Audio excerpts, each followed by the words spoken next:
Hey there, and welcome to Crime for Sleep. I know you're having trouble falling asleep, so let me keep you company with true crime stories from around the world.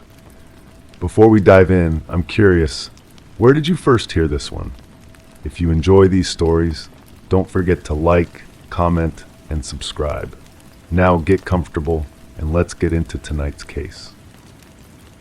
Crime 1. Sarah Keller never planned to renovate the old Victorian house on Maple Street herself.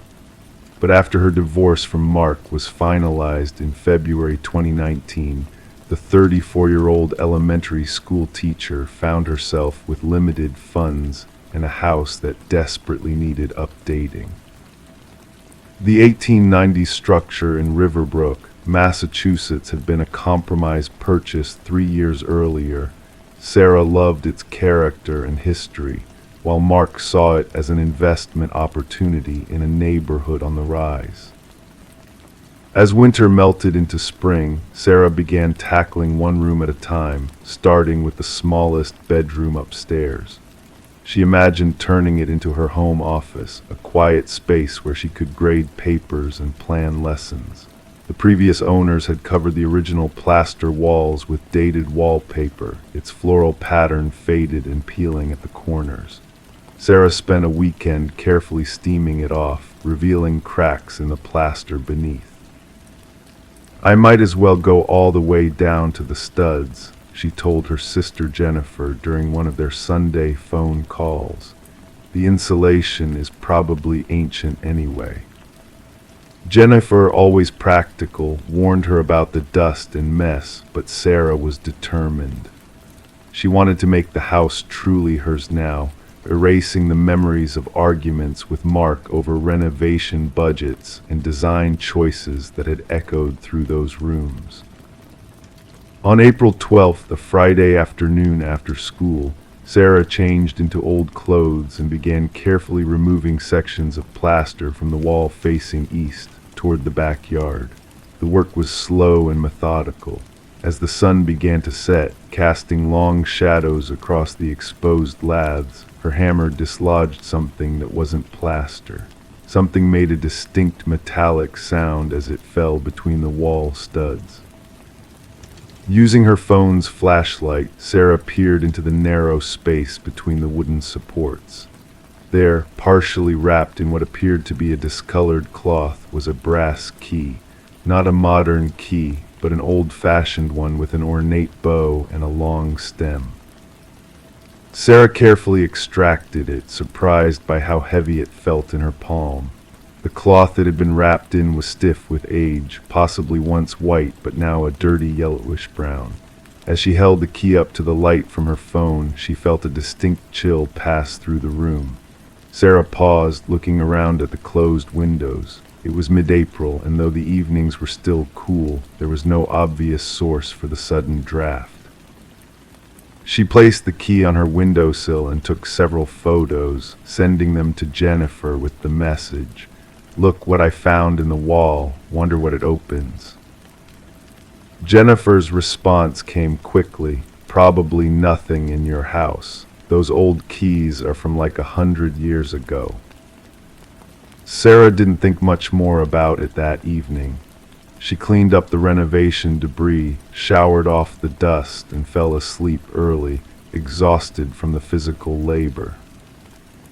The next morning, she woke to 3 missed calls from Jennifer and a text that read, "Call me when you're up. I did some digging on your house." When Sarah called back, Jennifer's voice sounded tense. "So I got curious about your house last night," Jennifer explained. "I found some old Riverbrook Gazette articles online. Did you know a woman disappeared from your house in 1932? Sarah sat down slowly on her couch, the key now resting on her coffee table. No, the realtor never mentioned anything like that. Eliza Brennan, she was 29, married to Thomas Brennan, who owned the local hardware store. According to the articles, Thomas came home from work one evening and Eliza was just gone. No note, dinner half prepared in the kitchen, no signs of struggle. Sarah stared at the key. They never found her. That's where it gets strange, Jennifer continued. The police investigated for months. Thomas was the primary suspect. It's always the husband, right? But he had solid alibis for the entire day. Dozens of witnesses at his store. The case went cold after about a year. Sarah picked up the key, turning it over in her fingers. So what happened to her? That's just it, nobody ever knew. Thomas lived in the house until he died in 1956. The article said he never remarried, never changed anything in the house, kept all her clothes in the closet, her toiletries in the bathroom. A chill ran down Sarah's spine that had nothing to do with the temperature of her living room. Which bedroom was theirs? There was a pause on the line. The article didn't say, but there was a quote from a neighbor who said Thomas slept in the small bedroom upstairs after she disappeared. Couldn't bear to sleep in their marital bed anymore. The small bedroom, the one Sarah was renovating, the one where she'd found the key. Over the next few weeks, Sarah continued her renovation cautiously. She found herself working only during daylight hours, always with music or a podcast playing to fill the silence. The key remained on her coffee table, a conversation piece when friends visited. Most assumed it was merely an interesting antique, but Sarah couldn't shake the feeling that it was connected to Eliza's disappearance. In May, Sarah met her elderly neighbor, Margaret Wilson, who had lived next door for over 50 years. "Your house has such history," Margaret commented over tea in her sunroom. "My mother used to tell me stories about the Brennans." Sarah leaned forward. Did she know them personally? "Oh yes, my mother was younger than Eliza, but they were in the same church group. She always said Thomas was devoted to Eliza. That's why everyone was so confused when she vanished." "Did your mother have any theories?" Sarah asked carefully. Margaret's eyes grew distant. Mother believed Eliza left on her own. Said she once overheard Eliza talking about feeling trapped in Riverbrook, dreaming of seeing the world, but leaving one's husband just wasn't done back then, not in the open anyway. After their conversation, Sarah found herself obsessively researching the Brennan case online. She discovered that Thomas had indeed been investigated thoroughly, but with no evidence of foul play and no body ever found. The case had eventually been classified as a missing person rather than a homicide. One article mentioned that shortly after Eliza's disappearance, Thomas had the house's cellar floor re-cemented. When questioned, he claimed it was to fix water damage from spring flooding. The police had apparently considered excavating, but never obtained a warrant due to lack of evidence. Sarah's cellar had been finished when she bought the house. The previous owners had converted it to a laundry room and storage area with modern tile flooring. Had anyone ever checked beneath? In June, curiosity finally overcame her apprehension. Sarah hired a contractor to inspect the cellar for possible structural issues. When the contractor arrived, a stocky man in his 50s named Bill, Sarah casually mentioned the house's history. "Oh, the Brennan house," Bill nodded.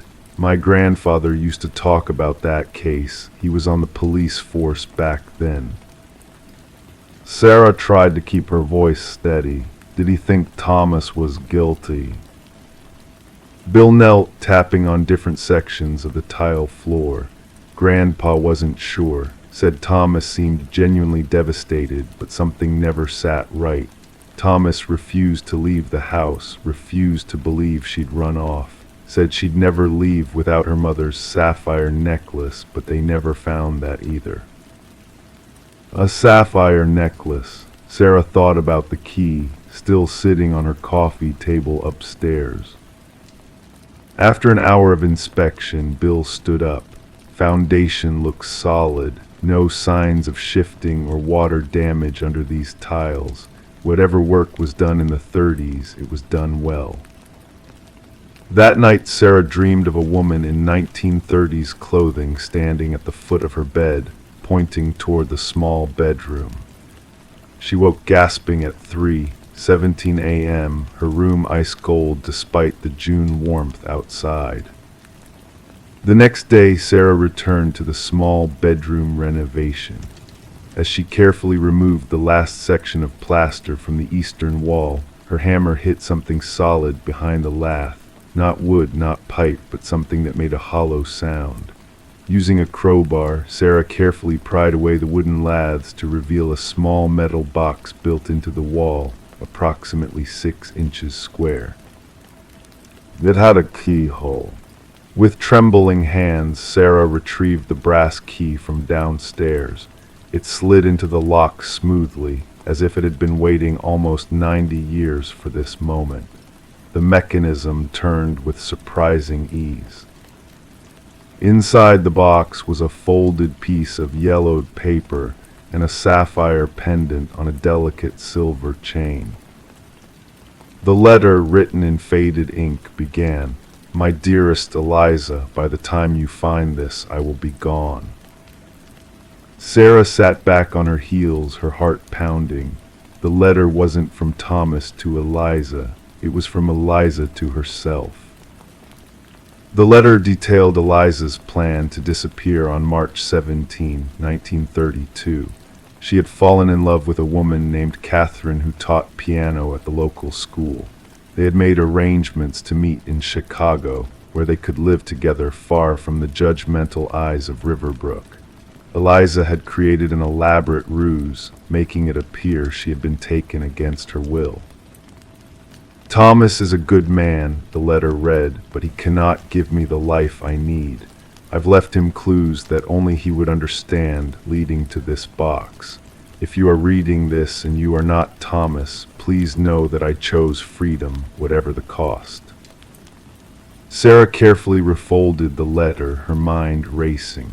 Had Thomas found the clues? Had he discovered the truth and, heartbroken, cemented over whatever evidence remained of Eliza's escape plan in the cellar? Or had he died still believing his wife had met with foul play? In the weeks that followed, Sarah tried to track down what had happened to Eliza after her disappearance. She found census records from 1940 showing an Eliza Bennett, Eliza's maiden name, living in Chicago with a Catherine Morris. Both were listed as music teachers, sharing an apartment on the city's north side. They had gotten away with it. They had found their freedom. Sarah decided to keep the sapphire necklace and the letter, but she never reported her discovery to anyone except Jennifer. Some secrets, she felt, deserved to remain private, honored but not exposed. The small bedroom became her office as planned, but Sarah hung a small framed photograph she'd found in the Historical Society's archives, a group picture of Riverbrook's church choir from 1930, with Eliza Brennan standing in the back row, a slight smile on her face. A woman Sarah now recognized as Catherine Morris stood beside her, their shoulders almost touching. The key remained in the lock of the small metal box, which Sarah left embedded in the wall, covering it with a bookshelf. On quiet nights when the house settled around her, Sarah sometimes felt that peculiar cold breeze pass through the office, though all the windows remained closed.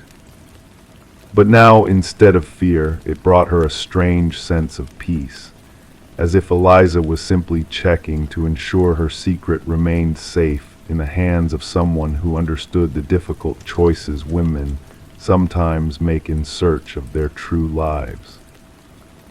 To this day, Riverbrook's older residents occasionally mention the Brennan mystery as one of the town's unsolved tragedies. Only Sarah knows the truth, that what appeared to be a tragedy was actually an escape, a carefully orchestrated disappearance that led to a life of love long hidden from history's judgment. And sometimes, on March 17th each year, Sarah places fresh flowers beneath Eliza's photograph, a quiet acknowledgement between women separated by generations but connected by the secrets of the house on Maple Street. Crime 2, Sarah Walsh had always been a creature of habit. The 34-year-old bookkeeper lived in the quiet town of Millfield, Massachusetts, where neighbors recognized her by the rhythmic click of her sensible heels as she walked to work each morning at precisely 7:45. Her small colonial home on Maple Street, with its neat garden and freshly painted shutters, reflected the ordered life she had carefully constructed after her divorce 3 years earlier. Friends described Sarah as methodical, perhaps overly so. Her kitchen cupboards were organized alphabetically. Her clothes hung in her closet, arranged by color, then by season. Even her morning routine never varied: coffee with 1 sugar, yogurt with berries, and 15 minutes reading the news before leaving for work. This predictability gave her comfort in a world that had once spun out of control. When Sarah decided to renovate her home in the spring of 2019, she approached it with the same careful planning. She researched contractors for months before hiring Daniel Carver, a local handyman with stellar recommendations and prices that fit her modest budget. The project began with the living room: new paint, updated fixtures, and refinished hardwood floors hidden beneath an old area rug that had come with the house. On April 17th, Daniel arrived at 8:00 a.m. to begin removing the furniture and preparing the space. Sarah had taken the day off work to oversee the project's beginning. Neighbors would later recall how ordinary the morning seemed: Sarah waving to Mrs. Henderson next door, accepting a delivery of paint supplies, closing her front door for what would be the last normal moment of her life. At 10:13 a.m., Daniel Carver called 911. His voice, according to the dispatcher who took the call, was unnaturally calm. He reported finding something disturbing beneath the living room rug. When officers arrived 12 minutes later, they found Sarah sitting silently on her porch swing, her face drained of color, while Daniel waited in his truck, refusing to go back inside. What they discovered in the living room would haunt the small community for years to come. When Sarah and Daniel had pulled back the heavy wool rug that morning, they exposed more than just the expected hardwood. Carved directly into the floor in crude, childlike letters was a list of names. 5 names in total, each one scratched out with deep, violent gouges except for the last one: Sarah Walsh. Detective Laurel Simmons, a 20-year veteran of the Millfield Police Department, arrived at the scene shortly after noon. Her case notes describe the carving as approximately 3 feet in length, with letters ranging from 2 to 3 inches tall, appearing to have been etched with a sharp implement, possibly a knife or chisel. Forensic analysis would later suggest the carving was at least 15 years old, long before Sarah had purchased the house. The names above Sarah's had been scratched out so thoroughly that only fragments remained visible. Partial reconstruction would eventually identify ENNIFERM and OBYNCA among them. The significance of these names would not become clear for months. As investigators combed through property records, a disturbing pattern emerged. The house on Maple Street had changed hands frequently over the previous 2 decades, with no owner staying longer than 3 years.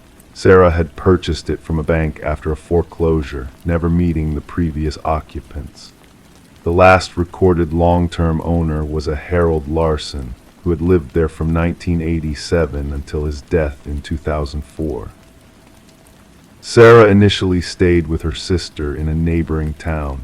She couldn't bear to sleep in the house knowing what lay beneath her living room floor. Police interviews reveal her growing obsession with the names on the list, particularly why hers was included and who might have put it there. How could someone have known, years before she bought the house, that someone named Sarah Walsh would live there? Detective Simmons pursued a theory that the carving might be a coincidence. Perhaps Sarah Walsh referred to someone else entirely. But as spring turned to summer, the investigation took an unsettling turn. Records showed that 3 women had gone missing from counties surrounding Millfield between 1999 and 2002. One of them was named Jennifer Moss, another Robin Carter. The names matched the partial fragments found on Sarah's floor. On June 23rd, Sarah returned to her home, determined not to be driven away.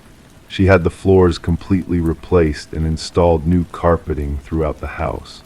Friends noted her determination, her insistence that it's just an old house with a strange coincidence. But they also noticed new habits, checking locks multiple times, installing security cameras, sleeping with her bedroom door barricaded. In late July, Sarah began receiving anonymous letters in her mailbox. Simple white envelopes with no return address, each containing a single sheet of paper with the same message written in block letters, "Your name scratched out yet." Police dusted the letters for fingerprints but found nothing. The handwriting didn't match any samples in their database. Detective Simmons expanded her investigation, digging into Harold Larson's past. The elderly man who had owned the house for 17 years had worked as a high school janitor until his retirement in 1999, coinciding with the time the first woman went missing. Interviews with former neighbors described him as quiet and keeps to himself, the kind of bland descriptions that often hide darker truths. August brought another development.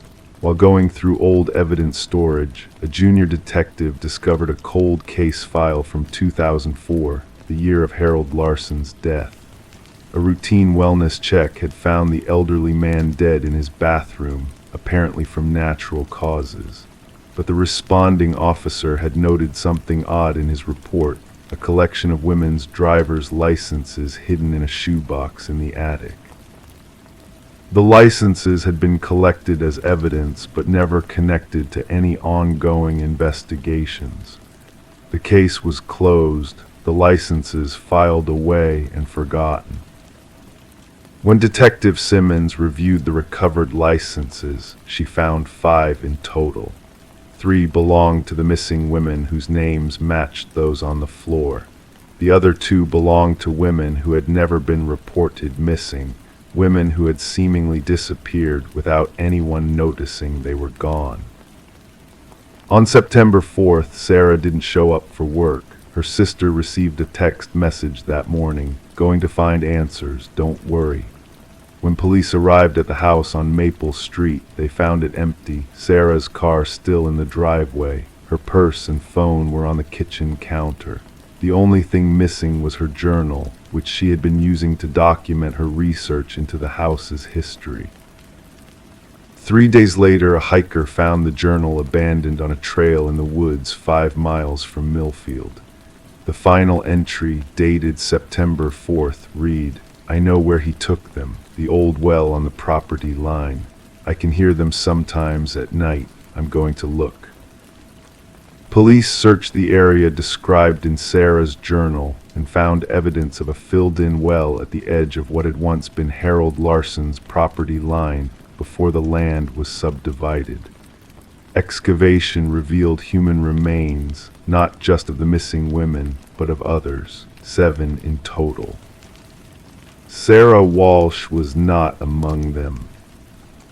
The investigation into Harold Larson's activities became the largest in the county's history.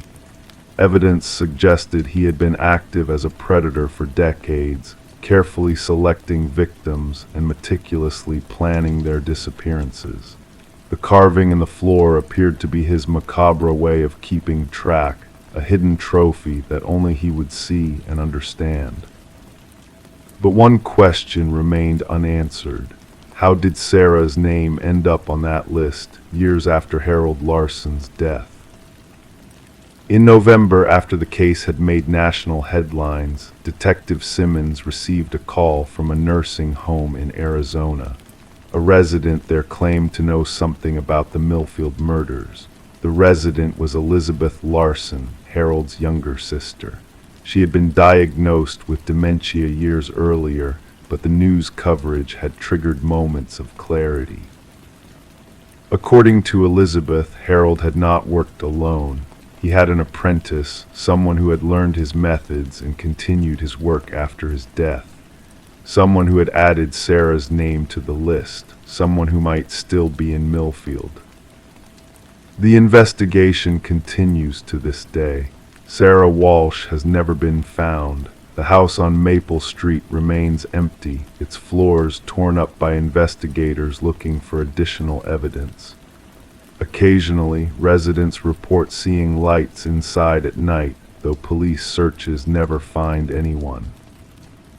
And in the surrounding towns, real estate agents have begun finding a disturbing trend: homes with names carved into hidden places, under carpets, behind wallpaper, inside closets, names of people who haven't disappeared yet. Detective Simmons keeps a list of her own now, a list of every person who knew Harold Larson, a list of anyone who might have been his apprentice, a list that grows shorter as alibis are confirmed and suspects eliminated. One name remains uncrossed out on her list. One person who knew the house, knew its history, knew Sarah Walsh. The investigation continues, but some nights in the quiet hours before dawn, Detective Simmons finds herself staring at her own living room floor, wondering what might be hidden beneath it, wondering whose home might bear her name, carved in waiting. Crime 3, Life in Whispering Pines, Oregon moved at a gentle pace for its residents. It was the kind of small town where people recognized each other's cars before they even saw who was driving them. For Meredith Collins, a 34-year-old elementary school teacher, this predictability was comforting. She had moved there 6 years ago after her divorce, seeking the kind of stability that had eluded her in her marriage. Every morning, Meredith would stop at Harlan's Cafe for a black coffee before driving to Cedar Ridge Elementary. The baristas knew her order without asking. Her third-grade students expected to see her cheerful face at exactly 7:45 a.m., 15 minutes before the first bell. Friends described her as reliable to a fault, someone who would text if she was going to be even 5 minutes late. Which is why, on the morning of November 12th, 2023, when Meredith didn't arrive at school, didn't answer her phone, and didn't call in sick, everyone immediately knew something was wrong. The school principal, Dana Winters, called Meredith's sister, Jessica, who lived one town over. Jessica hadn't heard from Meredith since their Sunday dinner 2 nights before. Everything had seemed normal then. Meredith had talked about her students' science fair projects and mentioned plans to visit their parents in Seattle for Thanksgiving, just 2 weeks away. By midday, Jessica had driven to Meredith's modest ranch-style home. Her car was in the driveway. The house was locked. No one answered when Jessica knocked. The police arrived 30 minutes later. Officer Keith Landry, who had gone to high school with Jessica, assured her they would do a wellness check. When they entered the house, everything appeared undisturbed. Meredith's bed was made. Her phone and purse were missing. A single coffee mug sat unwashed in the kitchen sink. "It looks like she got up, had coffee, and left," Officer Landry observed. "No signs of struggle." Jessica shook her head. She would never just leave, not without telling someone. The first 48 hours of the investigation yielded nothing. No activity on Meredith's credit cards. No location data from her phone, which appeared to be turned off. Her car hadn't moved from her driveway. It was as if Meredith Collins had simply stepped out of her life. 5 days after her disappearance, the first unusual discovery was made. A customer at Evergreen Car Rental in Portland, about 90 minutes from Whispering Pines, returned a mid-sized sedan they had rented 3 days earlier. While cleaning the vehicle, an employee found a small navy blue suitcase tucked partially under the back seat. Following company protocol, they opened it looking for identification. What they found instead sent a chill through the young employee. Inside was a prepaid burner phone locked with a passcode, a single small sock, the kind a 4 or 5-year-old might wear, clean but slightly worn at the heel, and a photograph, faded as if it had been handled frequently, showing a woman standing in front of a lake. The woman's face had been methodically scratched out with what appeared to be a knife or razor. Written on the back in blue ballpoint pen, "You were supposed to keep her safe." The employee immediately notified their manager, who contacted the Portland Police Department. Detective Elise Morales was assigned to the case.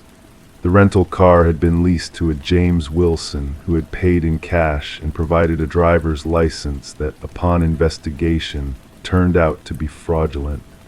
The security footage from the rental office was grainy, showing only a figure of average height wearing a baseball cap pulled low. When the suitcase contents were entered into the regional database, they were flagged as potentially connected to the disappearance of Meredith Collins in Whispering Pines. Detective Morales drove to Whispering Pines personally to speak with Jessica.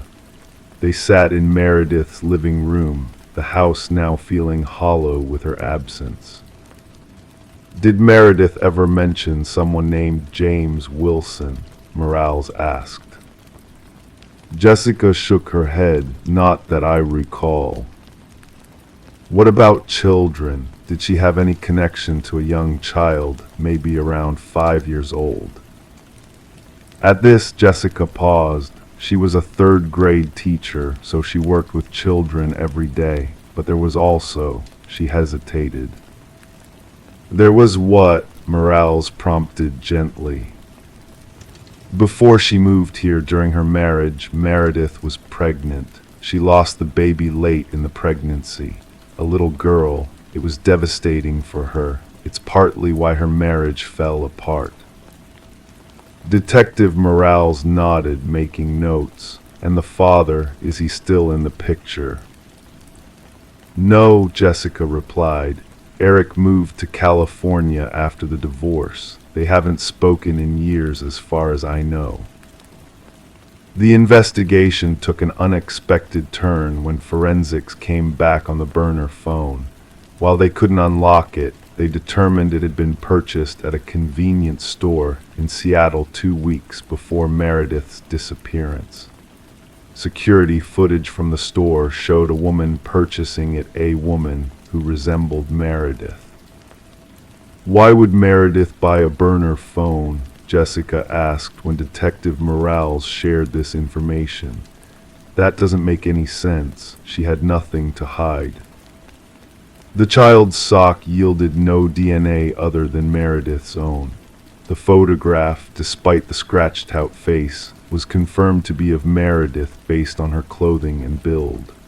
The lake in the background was identified as Lake Crescent in Olympic National Park, a place Meredith and her ex-husband had frequently visited during their marriage. 3 weeks after Meredith's disappearance, her bank records revealed something odd.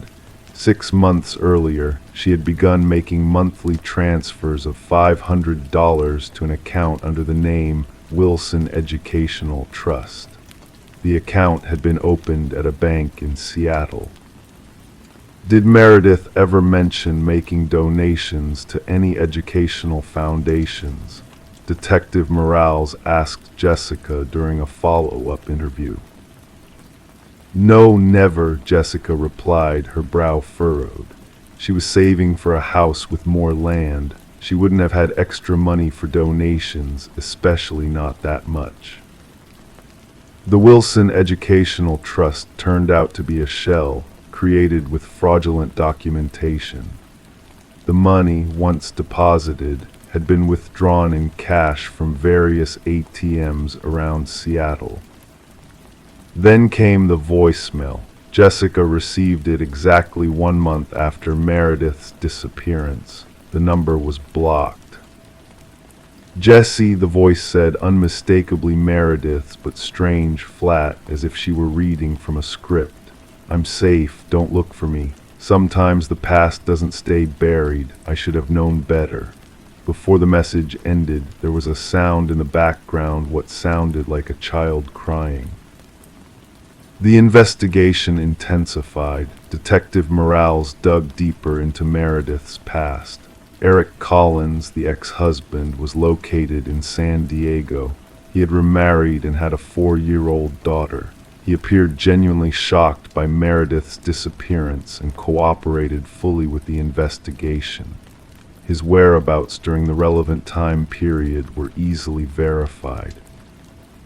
But then, while searching through Meredith's email archives, investigators found a series of emails from an address that consisted only of numbers. They had been automatically filtered to a folder labeled "Not Important." The emails contained only photographs, all of Meredith going about her daily routine, walking to her car, entering the school, shopping at the local grocery store. The timestamps indicated they had been sent over a 6-month period leading up to her disappearance. Someone had been watching her. The last email, sent just 2 days before she vanished, contained no picture, just a message: "You can't hide her forever. I know she's alive." This discovery shifted the investigation entirely. Was Meredith Collins not a victim, but someone who had been keeping a secret? Investigators returned to the timeline of Meredith's pregnancy and the supposed death of her baby girl. The hospital records confirmed she had been admitted with complications in her 3rd trimester, but the death certificate for the infant contained discrepancies. The doctor whose signature appeared on it had been on vacation during the date in question, according to hospital logs. Is it possible, Detective Morales asked Jessica carefully, that Meredith's baby didn't die? That, for some reason, she made everyone believe the child hadn't survived? Jessica's face went pale. That's impossible. Meredith was devastated. I saw her grief. No one could fake that. Yet as investigators continued to unravel the threads, a different story began to emerge. Meredith had taken a leave of absence from work immediately after the supposed death of her child. She and Eric had separated almost immediately. 3 months later, she had moved to Whispering Pines, a town where she had no previous connections. Eric Collins was brought in for additional questioning. Under pressure, he finally admitted what he had been hiding. "We agreed never to speak about it," he said, his voice barely above a whisper. "It was Meredith's idea. She said someone was trying to take the baby, someone dangerous from her past. She convinced me our daughter would only be safe if everyone believed she had died." "And you agreed to this?" Detective Morales asked incredulously. "I thought she was having a breakdown," Eric confessed. "But then she showed me the threats, the notes left on our car, the dead animals on our porch. I agreed to the plan, but after a few months I couldn't handle the deception. Meredith took the baby and disappeared." "Where is your daughter now, Mr. Collins?" "I don't know," he said, tears forming. "Meredith would never tell me where they went. She would only send me photos every few months to prove she was okay. The last one came 6 months ago." The case took on a new urgency. If Meredith Collins had been living under a false identity with her daughter, a child who would now be 5 years old, who had found them, and what had happened to them both? The burner phone from the suitcase remained locked. Forensics experts tried thousands of combinations, but without success. The child's sock was retested for DNA, and this time they found a partial match to both Meredith and Eric Collins. 8 weeks after Meredith's disappearance, a hiker in the Olympic National Forest discovered an abandoned cabin 5 miles from any marked trail. Inside, they found children's drawings pinned to the walls, a small collection of stuffed animals, a makeshift bed, and a wall calendar with days crossed off, stopping at November 11th, the day before Meredith disappeared. There was no sign of Meredith or a child, but investigators found something else, a journal hidden beneath a floorboard. The entries, written in Meredith's handwriting, detailed her years in hiding with her daughter, whom she called M in the pages. They also spoke of someone she referred to only as him, someone who had threatened her during her pregnancy, someone she believed would never stop looking for them. The final entry, dated November 10th, read simply, "He's found us. We have to run again. But this time I have a plan. Sometimes to truly disappear, one of us has to be found." The investigation continues. Meredith Collins and her daughter remain missing. The suitcase with the locked phone sits in an evidence locker, its secret still untold. The scratched-out photograph serves as a chilling reminder that sometimes the truth is deliberately obscured.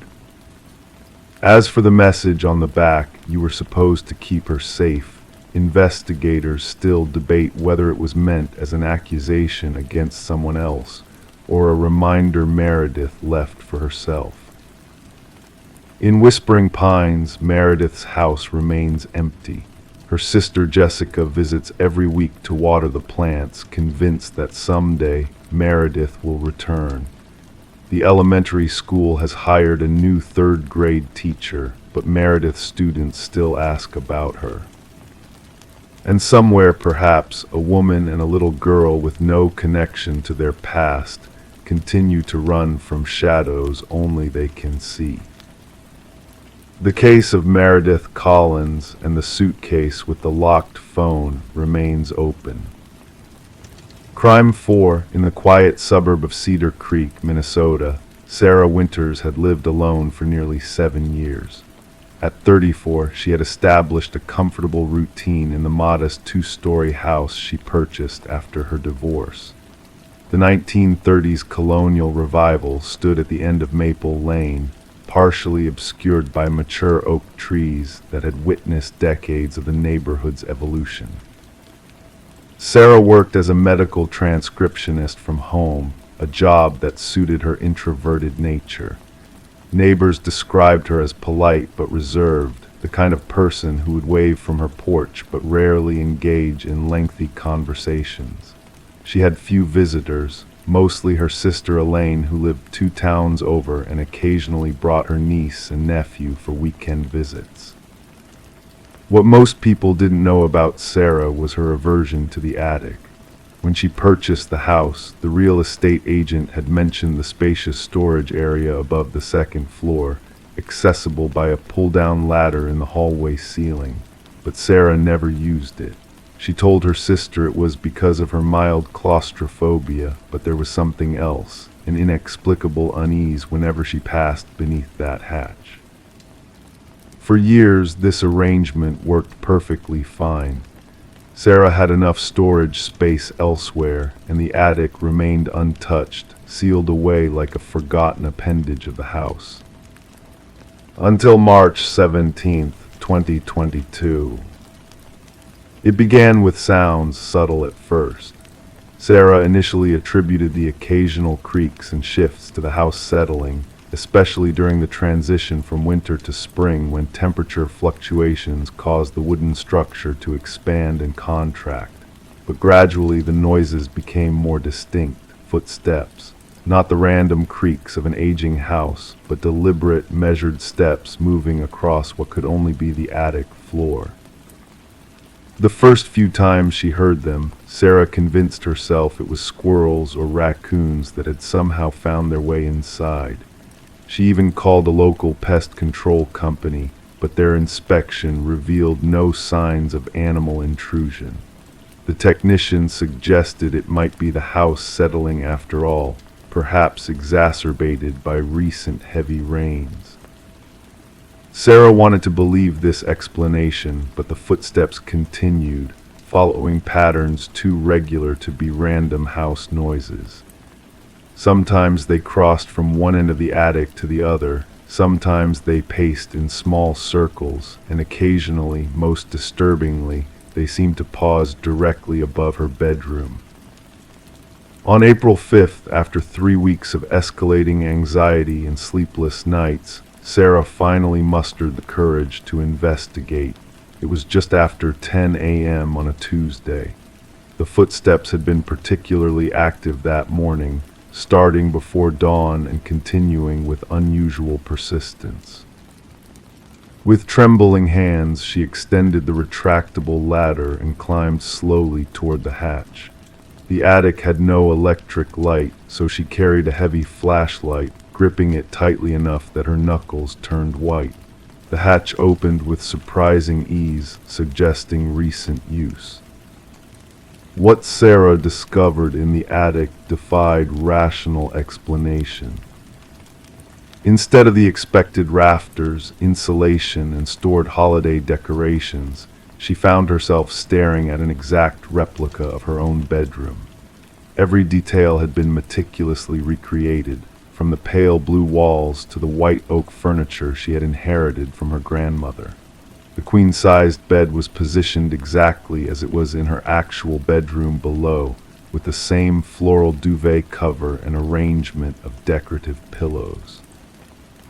Her reading lamp sat on the identical nightstand, next to the same stack of mystery novels she was currently working through. Even more unsettling were the personal items. On the dresser stood framed photographs of her family, the same photos that were displayed in her real bedroom.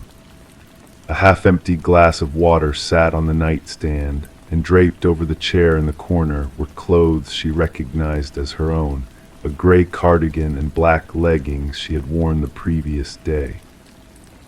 Sarah backed away in horror, nearly falling down the ladder. She slammed the attic hatch shut and called her sister, who insisted she leave the house immediately.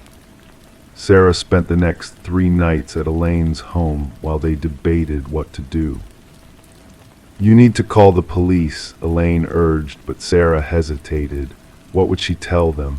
That someone had created a duplicate of her bedroom in her attic. That someone had been living above her, watching her, perhaps for months or even years. The implications were too disturbing to process. Against her sister's advice, Sarah returned home on April 9th. She installed additional locks on her doors and windows and purchased a security camera system. However, she couldn't bring herself to open the attic hatch again. Instead, she sealed it shut with several layers of duct tape. The footsteps stopped after that, but other disturbances began. Small items disappeared from her home, a hairbrush, a tube of lipstick, a coffee mug, only to reappear days later in slightly different locations. Several times, Sarah noticed that clothing she had placed in her hamper had been washed, folded, and returned to her dresser. Once, she found a warm cup of tea on her kitchen counter when she was certain she hadn't prepared one. On April 23rd, Sarah finally contacted the Cedar Creek Police Department. Officer James Morales and his partner responded to her call. Their initial skepticism was evident as Sarah recounted her experiences, and she could tell they suspected psychological issues rather than an intruder. Nevertheless, they agreed to inspect the attic. When they removed the duct tape and opened the hatch, they found exactly what one would expect in an attic: exposed beams, insulation, and a few dusty boxes left by previous owners. There was no bedroom replica, no personal items, nothing to substantiate Sarah's claims. "Ma'am, there's nothing unusual up here," Officer Morales reported, his tone gentle but dismissive. "Perhaps you were very tired that day or had a vivid dream." Sarah knew what she had seen, but faced with the officer's disbelief and the now ordinary attic, she began to question her own sanity. Had she imagined the entire thing? Was she experiencing some kind of breakdown? The police suggested she consult with a mental health professional and left with promises to drive by her house occasionally during their regular patrols. Sarah, shaken and confused, contacted a therapist the following day. For 2 weeks, the disturbances ceased entirely. No footsteps, no moved objects, no inexplicable cups of tea. Sarah began to believe that perhaps the officers had been right. Maybe she had experienced a brief psychotic episode brought on by stress and isolation. Then on May 7th, while sorting through mail, Sarah discovered a Polaroid photograph slipped between envelopes. It showed her sleeping in her bed, clearly taken from above. On the white border beneath the image, written in unfamiliar handwriting, were the words, "I'm still here." Terrified, Sarah immediately contacted Officer Morales, who returned with a detective named Lisa Harmon. They took the photograph as evidence and conducted another thorough search of the house, including the attic, but found nothing suspicious. Detective Harmon ordered forensic testing of the Polaroid and handwriting analysis, while also arranging more frequent patrols past Sarah's house. The investigation took an unexpected turn when the fingerprints on the Polaroid were identified as belonging to Martin Winters, Sarah's ex-husband, who had reportedly moved to Arizona after their divorce 7 years earlier. Records showed he had actually remained in Minnesota, living under a different name in a nearby town and working odd jobs for cash. When police attempted to locate him, they discovered he had rented a small apartment just 3 blocks from Sarah's house 2 years ago, but had vacated it suddenly on April 10th, the day after Sarah had sealed the attic. A search of this apartment revealed disturbing evidence. The walls were covered with photographs of Sarah entering and leaving her home, shopping at local stores, sitting at her desk working. Most chilling was a detailed floor plan of her house, with notes about her daily routines and sleeping habits. In a notebook, investigators found elaborate sketches of a hidden compartment that could be built into the attic of an older home, designed to be accessible through a separate entrance via a modified ventilation system. On May 18th, a more comprehensive examination of Sarah's attic revealed subtle modifications to the structure. A section of the roof had been carefully altered to create a narrow access point from the exterior, and a portion of the attic had been walled off with material that matched the existing architecture so perfectly it was nearly undetectable. This hidden space could be accessed without using the interior hatch and contained remnants of long-term habitation, a small mattress, food wrappers, and a collection of items stolen from Sarah's home. It appeared that Martin had created a secret living space directly above his ex-wife's bedroom, where he could observe her through small holes drilled in the ceiling and covered with nearly invisible mesh. The duplicate bedroom Sarah had seen was likely a staged scene Martin had created to gaslight her if she ever discovered his hiding place, making her question her sanity if she reported what she'd found. Despite an extensive manhunt, Martin Winters was never located. Investigators theorized that he had been planning this elaborate scheme since shortly after the divorce, possibly purchasing the house before Sarah using a straw buyer and then manipulating her into discovering it through a real estate agent he had connections with. Sarah never returned to live in the house on Maple Lane. She moved in with her sister temporarily and later relocated to another state, her sense of safety and trust permanently damaged. The house remained vacant for nearly a year before being purchased by a young couple unaware of its history. They renovated extensively, removing the attic entirely to create a vaulted ceiling on the second floor. 3 months after they moved in, the wife reported hearing footsteps at night coming from somewhere above their bedroom. The police investigation found nothing, and the couple still lives there today, though neighbors say they rarely see them venture outside after dark. The case of Martin Winters remains open, with occasional reported sightings but no confirmed location. Detective Harmon, who still keeps the file on her desk, believes he may have created similar hiding places in other homes, watching and waiting with the infinite patience of obsession. In Cedar Creek, residents now routinely check their attics, and local home inspectors offer specialized services to detect unauthorized modifications. But for those familiar with the case, the most disturbing question remains unanswered. How many nights did Sarah sleep while someone watched silently from above, close enough to reach down and touch her, separated only by a layer of ceiling and the fragile illusion of privacy we all depend upon? Crime 5. Sarah Nichols never paid much attention to the old Electrolux vacuum cleaner that had been left in the storage closet of her new home. It was a relic from another time, bulky, seafoam green, with a cylindrical body that reminded her of a small submarine. When she and her husband Mark moved into the modest 3-bedroom colonial in Millfield, Connecticut, the previous owners had mentioned they were leaving behind a few household items that might be useful. The vacuum was among them. For 8 months, the vacuum remained untouched, collecting dust rather than removing it.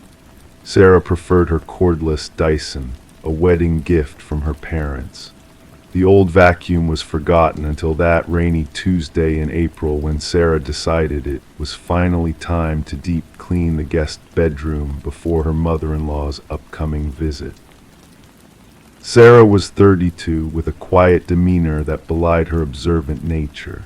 She worked as a medical records specialist at Millfield General Hospital, a job that required attention to detail and a respect for confidentiality. Mark was an account manager for a software company, often traveling for work. They had chosen Millfield for its safe streets and good schools, planning ahead for the family they hoped to start. The Nichols home on Oakwood Drive was nestled in a neighborhood of similar houses, each with neatly trimmed lawns and established maple trees that turned brilliant shades of orange and red each autumn. Neighbors described the couple as friendly but private. They'd wave from the driveway or chat briefly at community events, but they weren't the type to host barbecues or drop by unannounced with homemade cookies. That April afternoon, Sarah dragged the old vacuum from the closet, unsure if it even worked anymore. When she plugged it in and switched it on, the motor roared to life with surprising vigor, but something wasn't right. As she pushed it across the guest room carpet, she noticed an unsettling rattle coming from inside, a distinct sound of something solid shifting around in the dust canister. At first, she assumed it was a coin or perhaps a small toy left behind by the previous owner's children.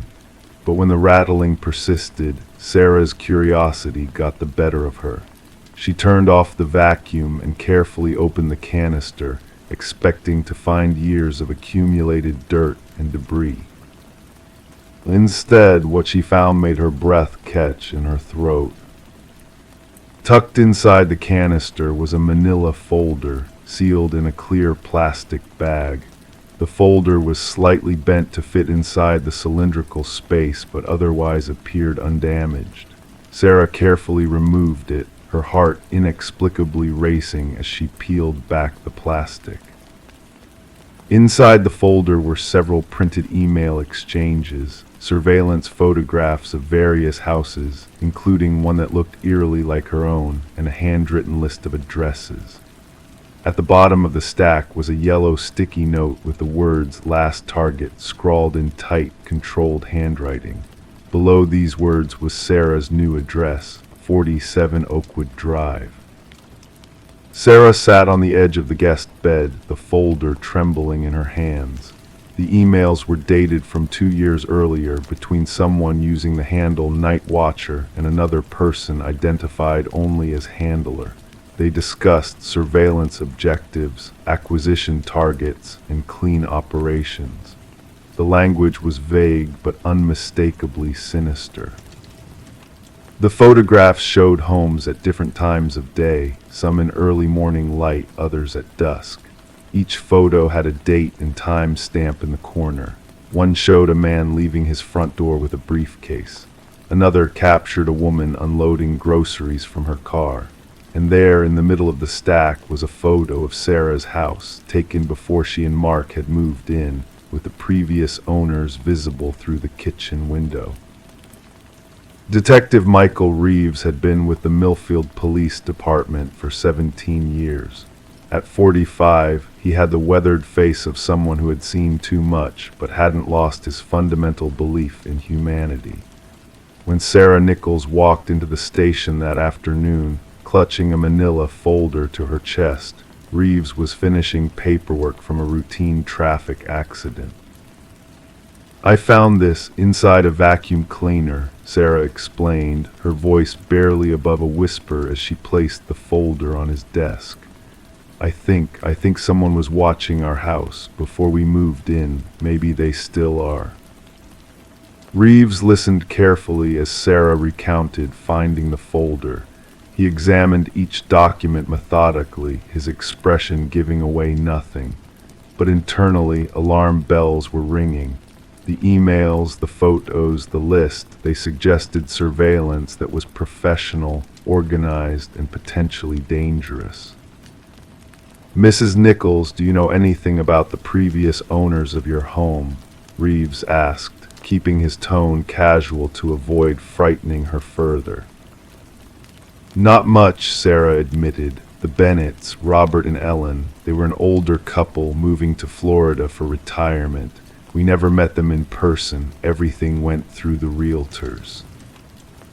Reeves nodded, making notes. "And the vacuum, you're certain it was left by them?" "That's what our realtor told us. They left a few appliances behind."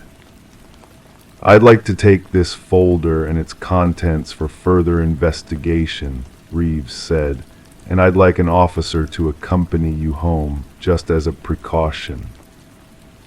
As Officer Tanya Wilson drove Sarah home, rain began to fall again, harder now, drumming on the patrol car's roof. Sarah stared out the window, watching familiar streets suddenly seem foreign and threatening. Every parked car looked suspicious. Every pedestrian with an umbrella became a potential observer. At home, Officer Wilson performed a thorough check of the property while Sarah called Mark, who was on a business trip in Chicago. He promised to catch the next flight home. That night, with Officer Wilson parked outside in her cruiser, Sarah lay awake, listening to every creak and groan of the house. The vacuum cleaner had been taken as evidence, but Sarah could still picture it sitting in her closet, harboring its dark secrets all these months. Detective Reeves began his investigation with the Bennetts, now living in a retirement community in Sarasota. His phone call caught them off guard. "A vacuum cleaner," Robert Bennett repeated, confusion evident in his voice. "We didn't leave any vacuum behind. Ellen insisted on taking our meal to Florida, paid extra to have the movers pack it." Ellen Bennett confirmed her husband's statement. "I've never owned an Electrolux, detective, certainly not a green one." Reeves felt a chill run down his spine. "Mr. and Mrs. Bennett, did you experience anything unusual before you moved? Anyone showing particular interest in your home or your routines?" There was a long pause on the line before Robert answered. There was one thing. About 3 months before we moved, someone broke in. Nothing valuable was taken, just some papers from my home office. I used to work as a compliance officer for Meridian Financial. The police thought it might be related to a case I had handled years earlier. The investigation expanded quickly. The fingerprints on the folder and documents yielded no matches in any database. The email addresses in the printed exchanges had been created using public networks and abandoned immediately after use. The surveillance photos had been taken with skill, proper framing, good angles, careful timing. This wasn't the work of an amateur. The list of addresses revealed a disturbing pattern. Each one was linked to a former employee of Meridian Financial who had worked there during a specific period, 2008 to 2010, when the company was involved in a major financial fraud investigation. Robert Bennett's name was on the list, as were 7 others. 5 of those individuals had experienced mysterious break-ins over the past 3 years. Nothing of obvious value had been taken in any of the incidents. Mark Nichols returned from Chicago and remained by Sarah's side throughout the investigation. Their home no longer felt like the sanctuary they had carefully created. They jumped at unexpected sounds. They kept the curtains drawn. They checked and rechecked the locks before going to bed. "Why our house?" Sarah asked Detective Reeves during one of his visits. "We have no connection to Meridian Financial or any of this." "That's what we're trying to determine," Reeves replied. "But one theory is that whoever was conducting this surveillance needed a base of operations near the remaining targets. Your house, being empty during the sale process, may have provided an opportunity." 3 weeks into the investigation, a break came from an unexpected source. A fingerprint found on the sticky note, not in any criminal database, matched one submitted for a government security clearance application. The print belonged to Thomas Hargrove, a former military intelligence specialist who had been discharged under circumstances that were suspiciously vague in the records. Further investigation revealed that Hargrove's brother had lost his entire retirement savings in the Meridian Financial scandal. The brother had committed suicide 6 months later, leaving behind a wife and 2 children. When police arrived at Hargrove's apartment in a neighboring town, they found it empty. He had vanished, leaving behind only a Spartan living space with minimal personal effects. His laptop was gone, but a backup hard drive hidden in a hollowed-out book provided the evidence they needed: detailed files on everyone connected to the Meridian case, including surveillance notes, schedules, and plans. What emerged was a chilling picture of methodical preparation for what appeared to be planned acts of retribution. Hargrove had been watching, waiting, gathering information on those he blamed for his brother's death. The clean operations mentioned in the emails weren't assassinations as initially feared. They were carefully orchestrated break-ins designed to access personal files and information. But why had he abandoned his surveillance equipment in the vacuum? And more importantly, where was he now? The answer to the first question came from Hargrove's own notes. During his final surveillance of the Bennett home, he had observed unusual activity, unmarked vehicles, men in suits taking photographs. He suspected he had been compromised, possibly by corporate security from Meridian Financial. In his haste to evacuate his observation post in a rented house across the street, he had hidden his most incriminating evidence in the vacuum, intending to retrieve it later. Something had prevented his return. 6 months after Sarah's discovery, Thomas Hargrove remains at large. The FBI has joined the investigation, expanding the search nationwide. The remaining individuals on his list have been notified and provided with security measures.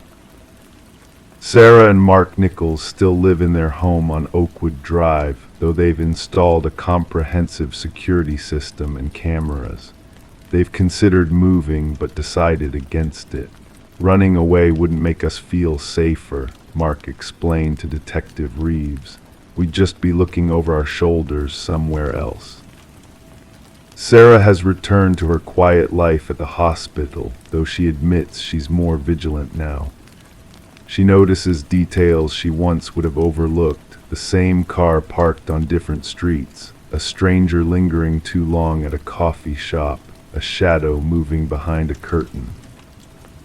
The old vacuum cleaner remains in police evidence storage, a peculiar vessel for secrets that nearly remained hidden.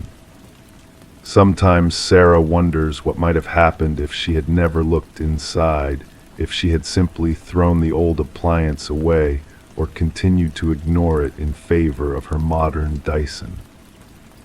In the quiet neighborhoods of Millfield, doors are locked more carefully now.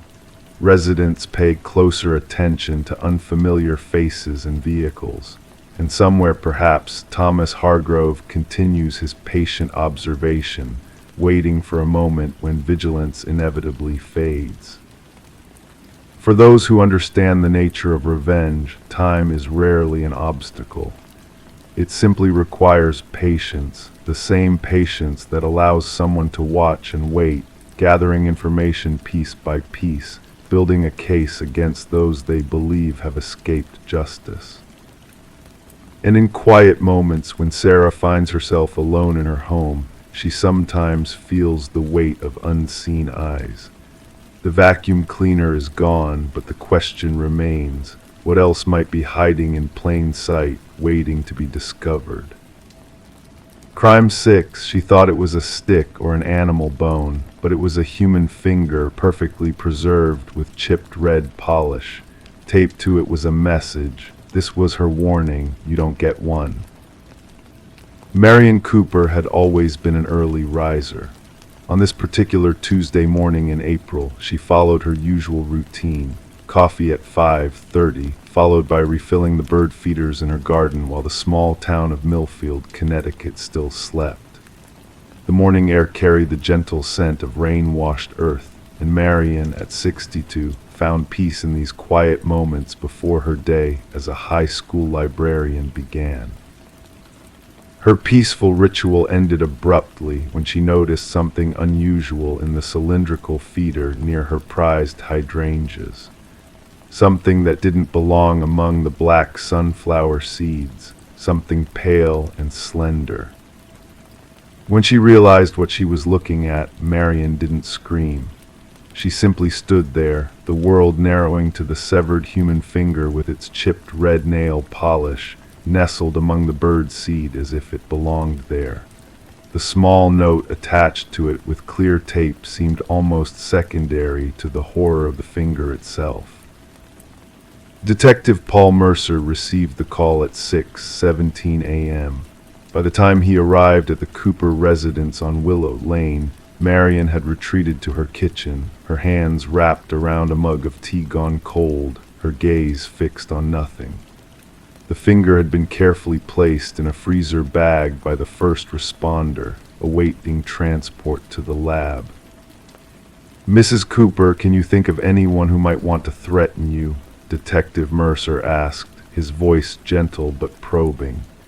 He was in his mid-40s, with tired eyes that had seen too much in this quiet town that was supposed to be immune to such horrors. Marion shook her head slowly. "I'm just a librarian," she whispered. "I've lived here for 30 years. Everyone knows me. I don't have enemies." But someone did, and the message suggested that someone else, a woman, had already been harmed.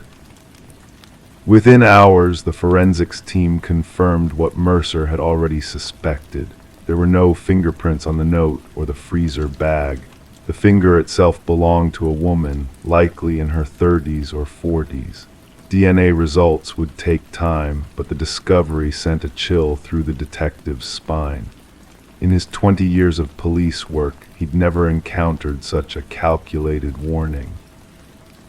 The news of the finger spread through Millfield like wildfire, despite the department's attempts to keep it quiet.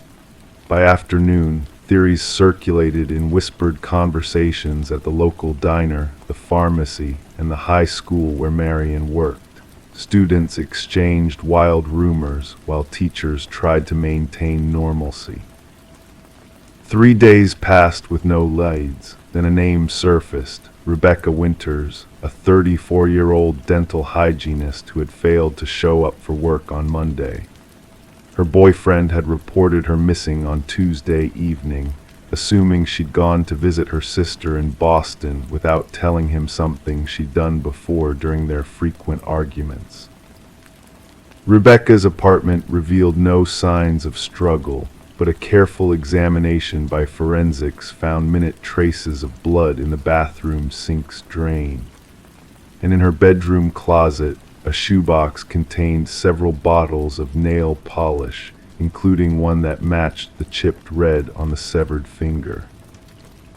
Detective Mercer sat across from Marion Cooper in her living room, the afternoon light casting long shadows across the hardwood floor. "Mrs. Cooper, I need to ask you again. Did you know Rebecca Winters?" Marion's hands trembled slightly as she adjusted her reading glasses. "I knew who she was. Everyone does in a town this size, but we weren't friends or anything." "Did you have any interaction with her recently? Any disagreement, perhaps at the library?" Marion shook her head firmly. "No, nothing like that. I might have checked out books for her over the years, but I don't specifically remember." What Marion didn't say, what she couldn't bring herself to say, was that she had indeed seen Rebecca 3 weeks earlier, arguing intensely with someone in the library parking lot. But that person hadn't been Marion. It had been her son, David. David Cooper, 36, lived in Hartford, 40 minutes away. He visited his mother occasionally, helping with house repairs and having Sunday dinner twice a month. He was divorced, worked as an accountant, and kept to himself. Nothing about him suggested violence or instability. But as Detective Mercer dug deeper, connections began to emerge. David had been a patient at the dental office where Rebecca worked. Phone records showed calls between them dating back 6 months. And when questioned, David's ex-wife mentioned that he had dated someone named Becky briefly the previous year, though she had never met the woman. On day 7 of the investigation, with Rebecca still missing and presumed dead, the case took another unexpected turn. A package arrived at the Millfield Police Department, addressed to Detective Mercer.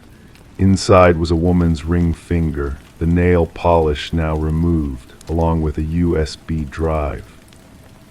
The video file on the drive showed Rebecca Winters, alive but terrified, reading a statement. "I betrayed someone who trusted me. I revealed secrets that weren't mine to share.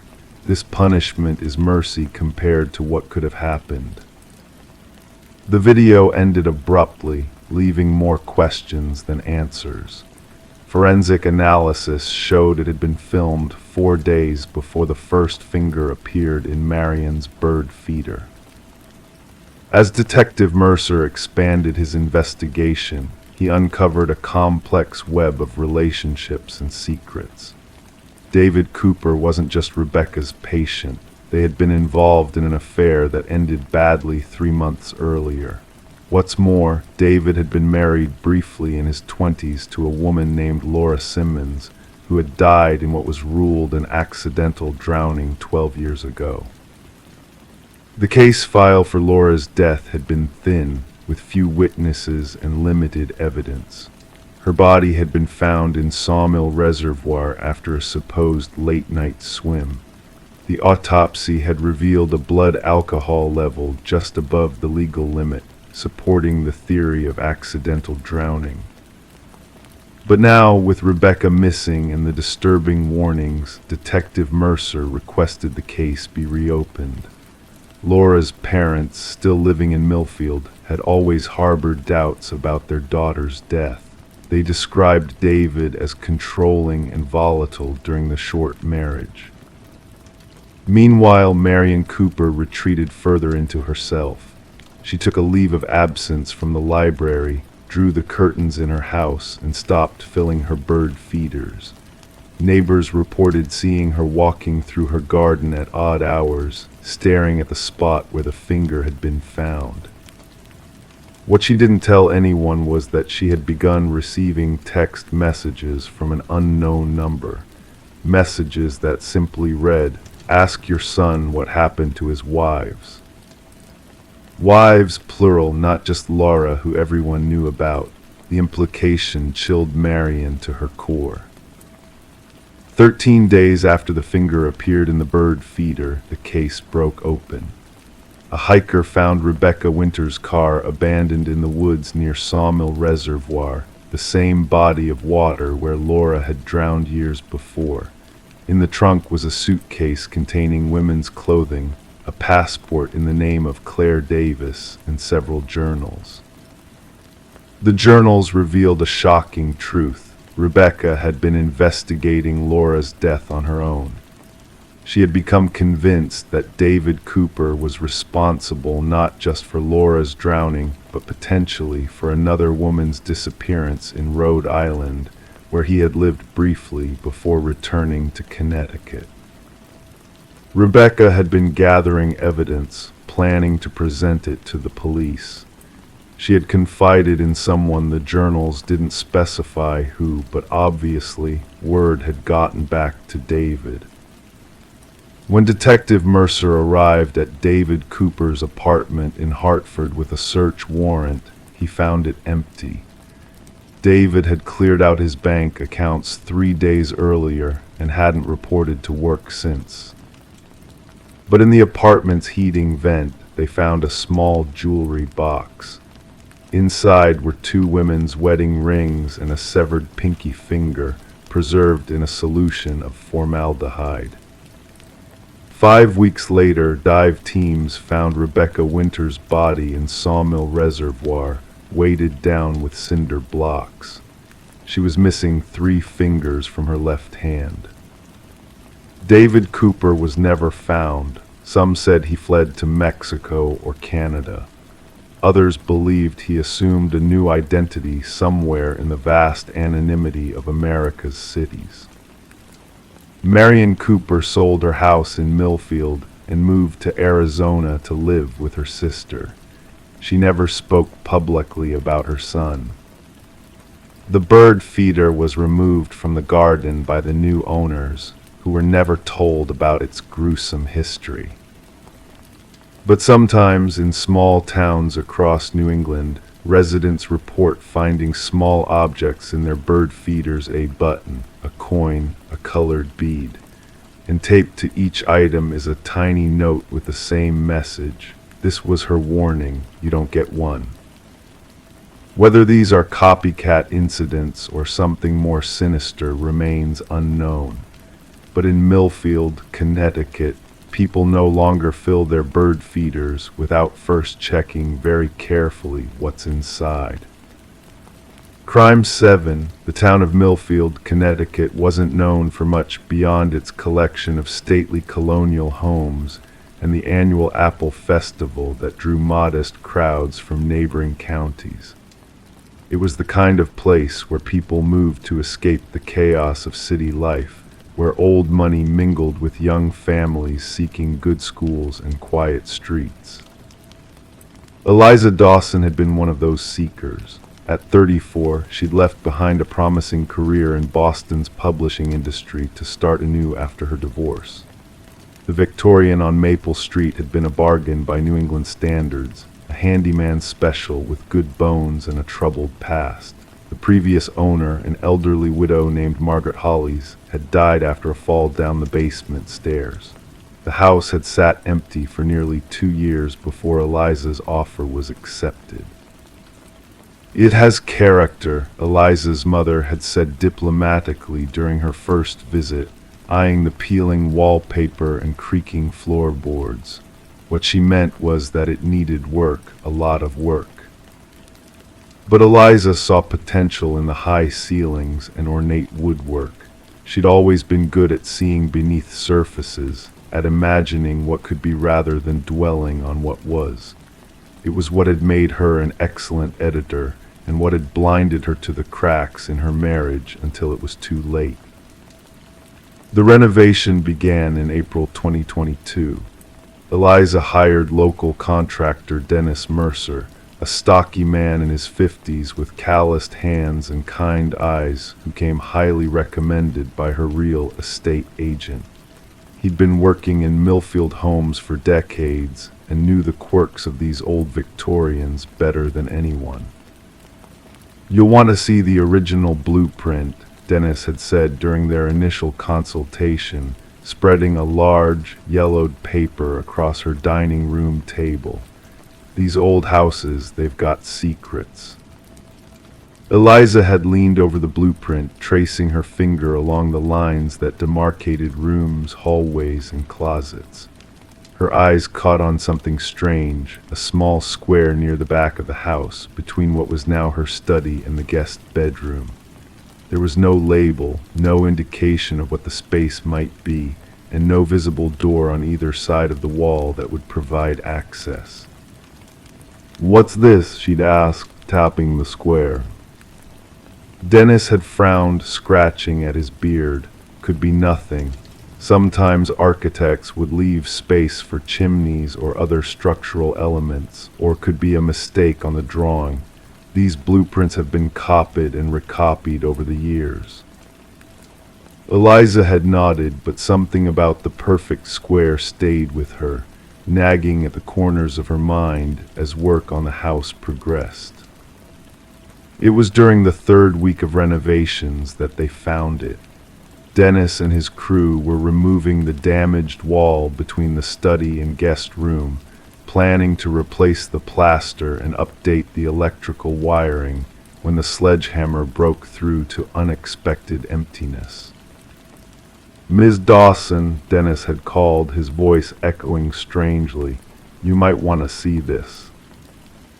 Eliza had climbed carefully over the debris, dust motes dancing in the afternoon light streaming through the windows. What she saw made her breath catch in her throat. Behind the broken plaster was a small room, no larger than a walk-in closet, with no windows and no doors. The walls were covered in a dark material that Dennis identified as outdated soundproofing. The hardwood floor was stained and scratched, bearing the marks of long use despite the room's apparent inaccessibility. "This doesn't make any sense," Dennis had muttered, shining his flashlight into the corners of the space. "Why would someone seal off a room like this?" It wasn't until Eliza stepped inside, her sneakers crunching on plaster dust, that she noticed them, small marks burned into the floorboards near the center of the room. Not random scratches, but deliberate markings. 3 letters scorched into the wood, E8. Eliza Ann Dawson. Her initials. The room's discovery became the talk of Millfield within days. News traveled quickly in small towns, particularly when it involved one of the historic homes on Maple Street. Curious neighbors found excuses to drop by with casseroles and questions, their eyes darting toward the portion of the house where the hidden room had been found.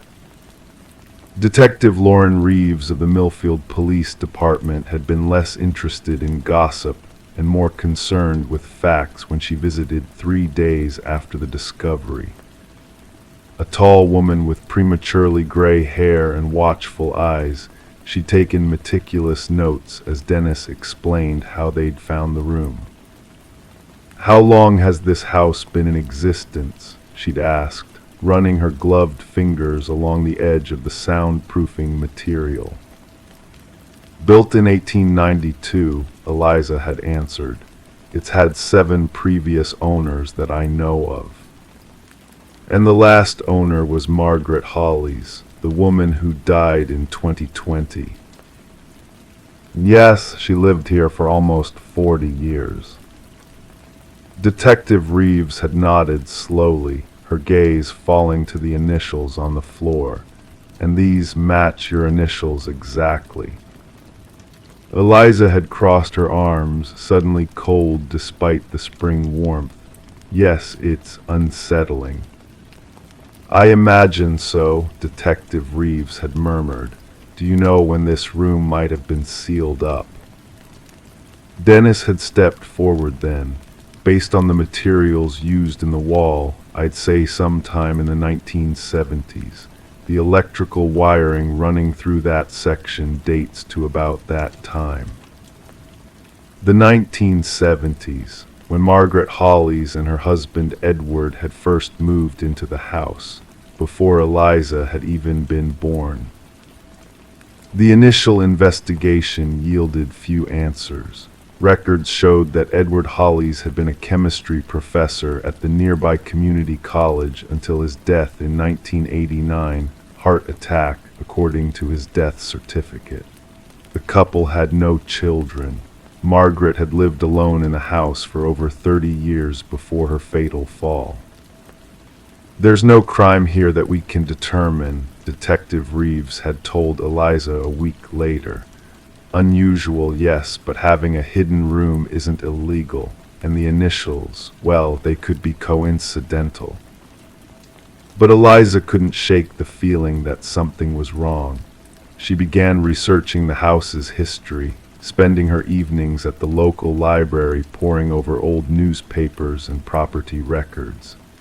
She learned that before the Hollieses, the house had belonged to the Whitman family, who had moved away suddenly in 1972 after living there for only 2 years. The breakthrough came from Millfield's oldest resident, 93-year-old Samuel Gardner, who still lived 3 doors down from Eliza's house. He'd reached out through his home health aide, saying he had information about the Whitmans. They had a daughter, Samuel had told Eliza as they sat in his sun-drenched living room. His hands trembled as he held out a faded photograph of a smiling young woman with long dark hair. Elizabeth Ann Whitman, everyone called her Eliza. Eliza had felt a chill run down her spine as she studied the photograph. The young woman looked nothing like her, with her dark hair and olive complexion in contrast to Eliza's blonde hair and fair skin. But the name. What happened to her? Eliza had asked quietly. Samuel's roomy eyes had clouded. She went missing in the spring of '72, just vanished one day. Her parents searched everywhere, called in the state police. Nothing. After a few months, they couldn't bear to stay in the house anymore and moved to Florida. The case went cold. Eliza had swallowed hard, and her initials. EAW Elizabeth Ann Whitman. His gaze had sharpened suddenly. Not the same as yours, is it? But close, very close. Close enough that someone might make a mistake, Eliza had thought, or close enough to send a message across decades.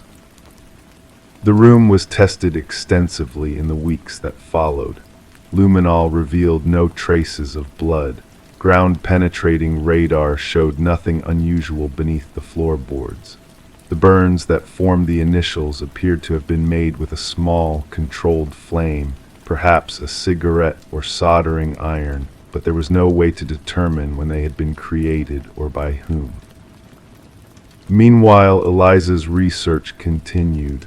She discovered that Edward Hollies, the chemistry professor, had taught at the same community college where Elizabeth Whitman had been a student before her disappearance. A coincidence, perhaps, or perhaps not. Margaret Hollies' medical records, which Detective Reeves had eventually obtained with a warrant, revealed a history of mental health issues, anxiety, depression, and in her later years, early dementia. Her fall down the stairs had been ruled accidental, but the autopsy had shown high levels of sleep medication in her system. We're reopening the investigation into Elizabeth Whitman's disappearance. Detective Reeves told Eliza 6 weeks after the discovery of the room. And we're taking another look at Margaret Hollies' death as well. Eliza, who had been unable to sleep properly since the room's discovery, had simply nodded. She'd already moved out of the house temporarily, staying with a friend in town while the renovation continued and the investigation progressed. The answers, when they finally came, were both more and less than what Eliza had feared. An extensive search of Edward Hollies' personal papers, found in storage at the community college, revealed a journal hidden within a hollowed-out chemistry textbook. In it, he'd written obsessively about a student named Elizabeth, about her beauty and intelligence, about how she'd rebuffed his advances. The final entry, dated May 15, 1972, simply read, "It's over. Margaret knows everything." There were no confessions of violence, no explicit admissions of wrongdoing, just silence after that date. Further investigation revealed that Margaret Hollies had withdrawn a substantial amount of money from their joint account the following week. Building permits were filed for interior renovations 2 months later. The wall sealing off the small room had been constructed shortly thereafter. "We think Edward Hollies was obsessed with Elizabeth Whitman," Detective Reeves explained to Eliza over coffee at the local diner, away from curious ears. "Whether he acted on that obsession, we may never know, but Margaret knew something, enough to use it as leverage, perhaps. The room may have been her way of containing the secret, or containing him." "And my initials?" Eliza had asked. Detective Reeves had sighed. Margaret's mental health deteriorated significantly after Edward's death. In her final years, according to her doctor, she often spoke of someone named Eliza who was coming to take the house. Given your name and the purchase, it's possible she burned those initials during a period of confusion, believing you were somehow connected to Elizabeth Whitman. It wasn't a satisfying answer, but it was the closest thing to closure that the case would provide. Elizabeth Whitman's remains were never found. The role Edward Hollies played in her disappearance, if any, remained circumstantial, and Margaret's final thoughts died with her at the bottom of those basement stairs. Eliza eventually moved back into the house, completing the renovations, including turning the hidden room into a connecting hallway between the study and guest bedroom. She painted the walls a cheerful yellow and installed hardwood flooring that perfectly matched the rest of the house. No one would ever know what had been there before. But sometimes, late at night when the old house settles and creaks, Eliza finds herself standing in that hallway, thinking about names and coincidences and secrets buried within walls. She thinks about a young woman who disappeared and an old woman who kept a silent vigil over an empty room for decades. She thinks about how thin the barriers are between past and present, between one life and another. And sometimes, when the wind blows just right through the trees outside, she could swear she hears someone whisper her name, not Eliza Dawson, but Eliza, just Eliza, as if the house itself is trying to tell her something, trying to remember. Crime 8, the small town of Millbrook, Connecticut, had always been the kind of place where people left their doors unlocked. A quiet community of just under 8,000 residents, it was marked by its historic downtown, centuries-old oak trees, and a general sense of safety that residents took for granted. In this provincial setting, 27-year-old Eliza Keller had found her perfect starter home, a modest 1930s bungalow on Willow Street with original hardwood floors and a wraparound porch that had sealed the deal for her. Eliza worked as a librarian at the town's public library, a job that suited her reserved nature. Colleagues described her as meticulous and kind, if somewhat private. She had moved to Millbrook 3 years earlier, after graduating with her master's in library science from the University of Connecticut. Her parents still lived 2 hours away in New Haven, where she had grown up as an only child, raised by academic parents who had instilled in her a love for literature and organization. Those who knew Eliza noted her predictable routines. Monday through Friday, she would leave her home at precisely 8:15 a.m., walking the 6 blocks to the library with a travel mug of coffee in hand. Her lunch breaks were spent either at her desk or, weather permitting, on a bench in the town square, always with a book. Evenings typically involved cooking simple meals, calling her parents every other day, and reading before bed. Weekends were for grocery shopping, tidying her home, and occasional visits with the few friends she had made in town. Eliza's home reflected her personality, orderly, with books arranged by genre and author, plants strategically placed near windows, and a minimalist approach to decoration that her college roommate had once described as intentionally sparse. The kitchen, though small, was efficiently arranged with everything in its designated place. Her refrigerator was a vintage model she had chosen for its aesthetic appeal, despite its occasional mechanical quirks. April in Connecticut brings a peculiar kind of dampness, not quite winter's bite, but not yet yielding to spring's warmth. It was during one such damp week that Eliza first noticed the smell. Initially, she attributed it to the seasonal change, perhaps mold forming somewhere in the old house. But as days passed, the odor became more pronounced, particularly in her kitchen. Convinced that something had spoiled, Eliza methodically emptied her refrigerator, checking expiration dates and discarding anything questionable. She wiped down shelves with vinegar solution, replaced the baking soda box that absorbed odors, and yet the smell persisted. It was an unsettling blend of something metallic and organic, not quite rotting food, but disturbingly familiar in a way she couldn't articulate. On the 5th day of the mysterious odor, Eliza decided to move the refrigerator away from the wall, suspecting perhaps a dead mouse or spilled liquid had found its way underneath. She pushed against the heavy appliance, its feet scraping against the linoleum floor as it grudgingly yielded to her effort. The space behind revealed dust bunnies and a penny, nothing unusual for an area rarely cleaned. But as she bent down with her phone's flashlight to inspect further, something caught her eye on the wall, something that didn't belong. A Polaroid photograph was pinned to the wall with what appeared to be a rusty nail. The incongruity of this object in this location sent a chill through Eliza's body before she even processed what she was seeing. With trembling fingers, she carefully removed the nail and examined the photo under proper light. The image showed her own bed, her own quilt with the patchwork pattern her grandmother had made, and there among her pillows was Eliza herself, sleeping. The photograph had been taken from mere inches away from her face. Along the white bottom border, written in black marker, were the words, "I like this one better." Eliza's mind refused to process this information fully.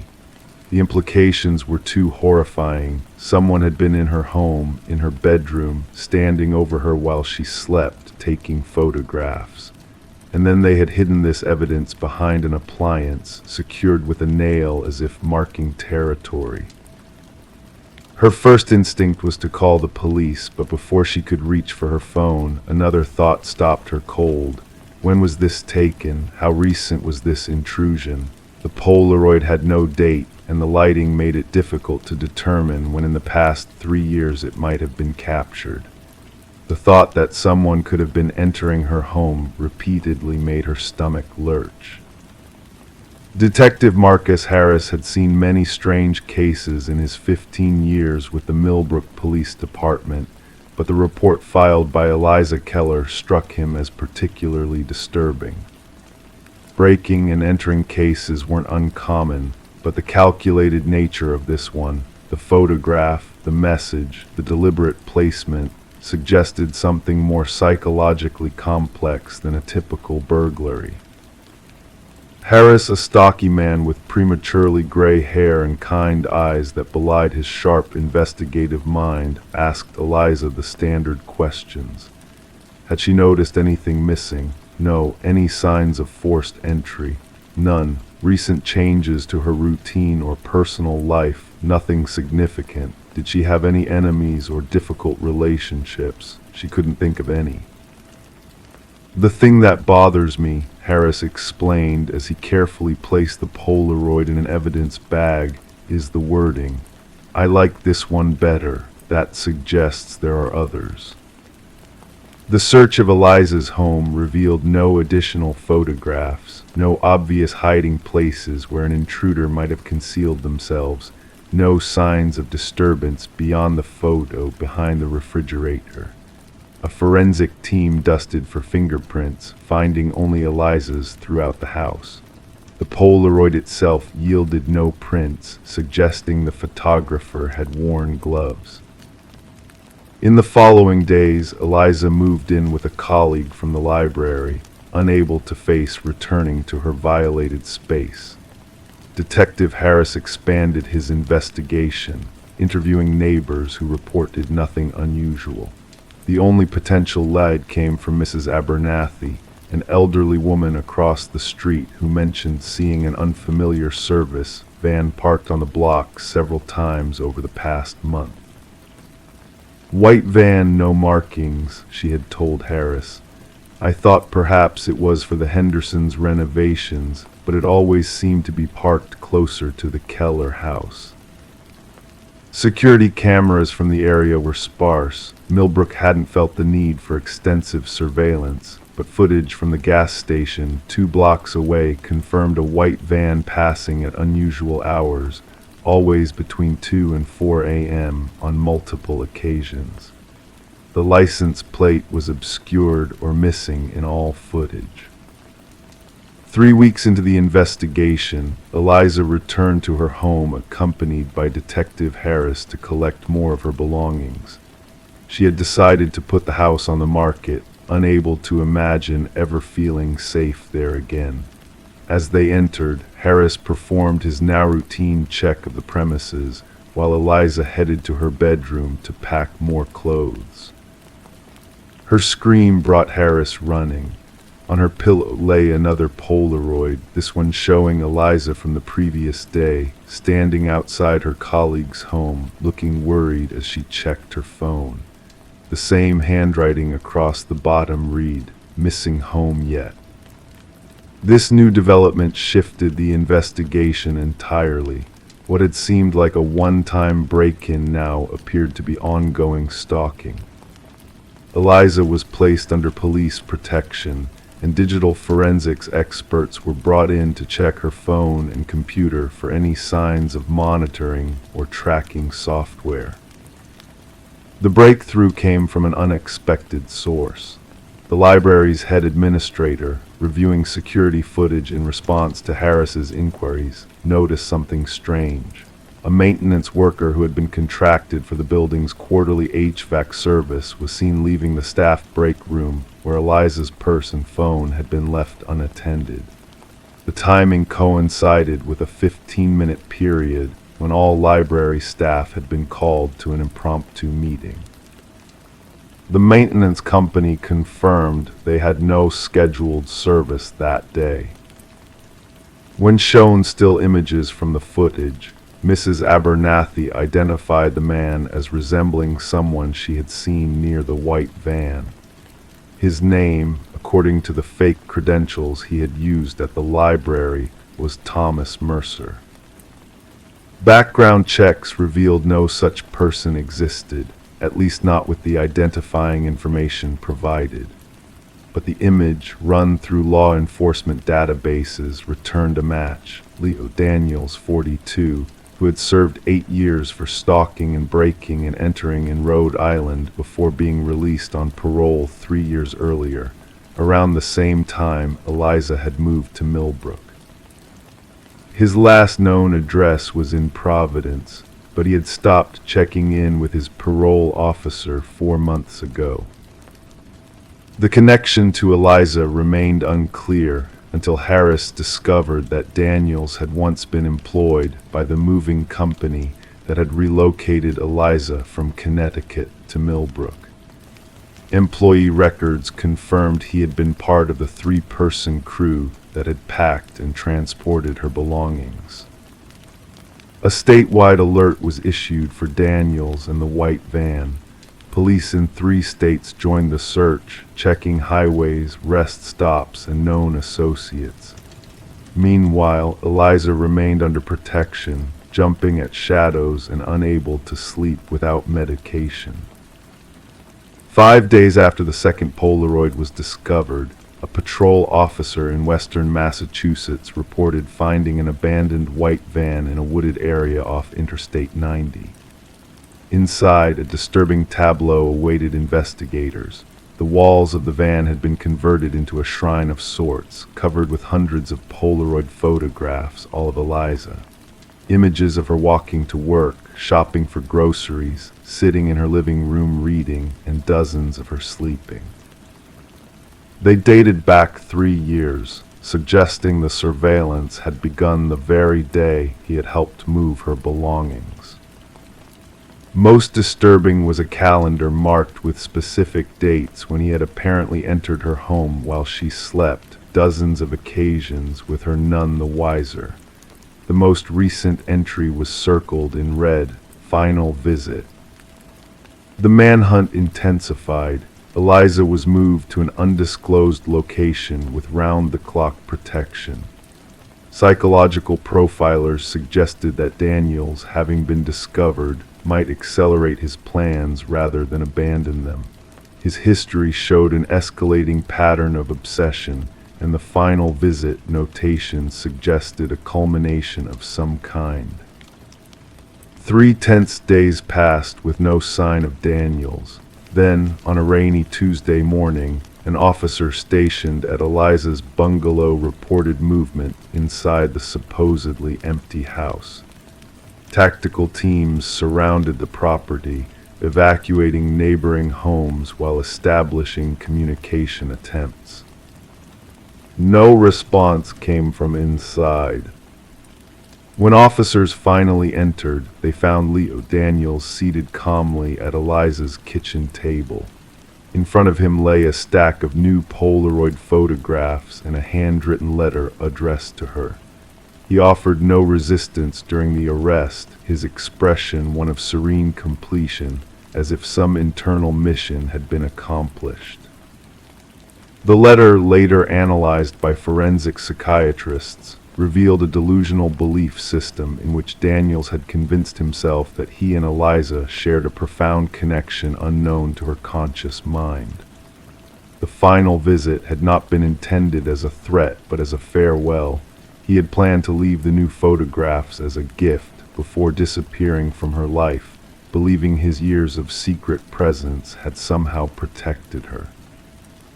6 months later, Leo Daniels was declared mentally unfit to stand trial and remanded to a secure psychiatric facility. Eliza sold her home and moved across the country to Oregon, where she began working at a university library under a different name. Detective Harris still keeps in touch, providing updates on Daniel's confinement status and the ongoing security measures ensuring he cannot contact her. The case file remains open as investigators continue to discover new victims from Daniel's past, other women who had no idea someone had been entering their homes, watching them sleep, preserving moments of their most vulnerable state in Polaroid images hidden where they would never think to look. And sometimes, in her new home with its state-of-the-art security system, Eliza still wakes in the night with the unshakable feeling of being watched. On those nights, she turns on all the lights and moves the refrigerator away from the wall, checking the space behind it before she can even think of sleeping again. Because the most terrifying aspect of her ordeal was not what she had discovered, but how long it had gone undiscovered, the countless nights someone had stood over her bed while she slept, the unfelt presence moving through her home, the eyes watching from shadows she never thought to check. The smell that had led her to move the refrigerator that day. It was later determined to be from the rusty nail, one that had been removed from the floorboards beneath her own bed and repurposed to pin that first Polaroid to the wall. A rusty nail that had held down a loose board under which Leo Daniels had hidden dozens more photographs, dating back to her very first night in the house, the beginning of a chronicle that had only been discovered by chance and might have continued indefinitely had something not finally smelled off. Crime 9, The Light in Meadowbrook, Wisconsin, fell differently in October. It slanted through the trees at sharper angles, casting longer shadows across Grace Winter's lawn as she loaded the antique desk into her Subaru. At 42, Grace had developed a habit of attending local church auctions, not out of religious devotion, but because she found comfort in the quiet hope of second-hand treasures. Her modest ranch-style home on Linden Street already contained several such finds. A grandfather clock that chimed 5 minutes slow, a set of hand-painted ceramic bowls, and now this oak writing desk with ornate brass handles. "Need help with that?" Pastor Mitchell had asked, but Grace declined with a smile. She'd been handling things on her own since her divorce 3 years ago.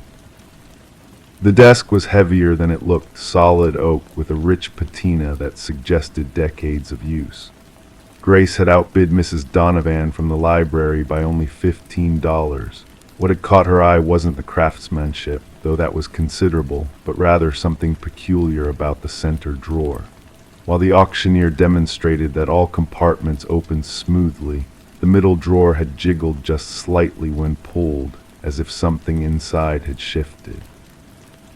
That evening, after maneuvering the desk into her home office, Grace ran her fingers along the wood grain, appreciating how the last rays of sunlight warmed the surface.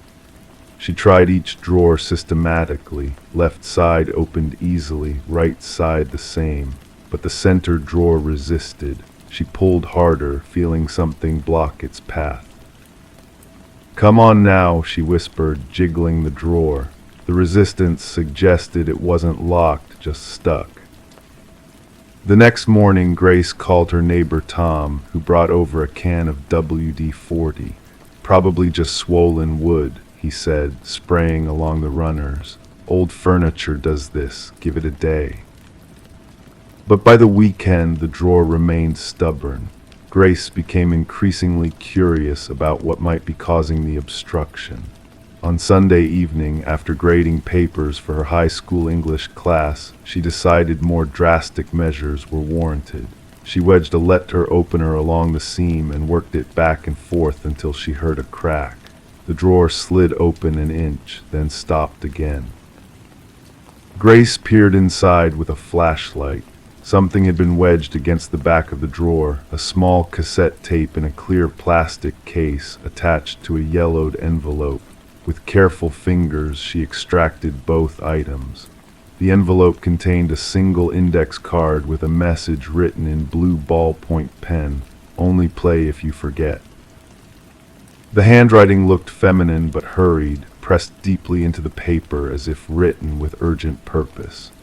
Grace turned the cassette over in her hands. It was unlabeled, the plastic slightly warped along one edge. She hadn't seen a cassette player in years, but remembered the old Sony Walkman stored in her basement with other remnants from the 1990s. It took her an hour to find the Walkman, another 20 minutes to locate batteries that still worked. When she finally pressed play, the tape began with several seconds of silence, then the unmistakable sound of someone breathing. The microphone had been held close. She could hear the subtle variations in each breath. Then, startling her enough that she nearly dropped the player, a woman's voice whispered, "Don't trust the man with the book." Grace pressed pause, her heart accelerating. The voice sounded eerily familiar, the cadence, the slight tension in the whisper. She played it again and then again. By the third replay, a cold realization washed over her. The voice on the tape was her own. But that was impossible. She had never recorded such a message. She had never owned this desk before last week. She pressed play again, letting the tape continue. If you're listening to this, Grace, you've forgotten. The accident wasn't your fault. He made you think it was. The book is how he controls you. Check the back panel of the desk. I've left proof. Grace dropped the Walkman onto her lap, her name, her voice, a warning about something she couldn't remember.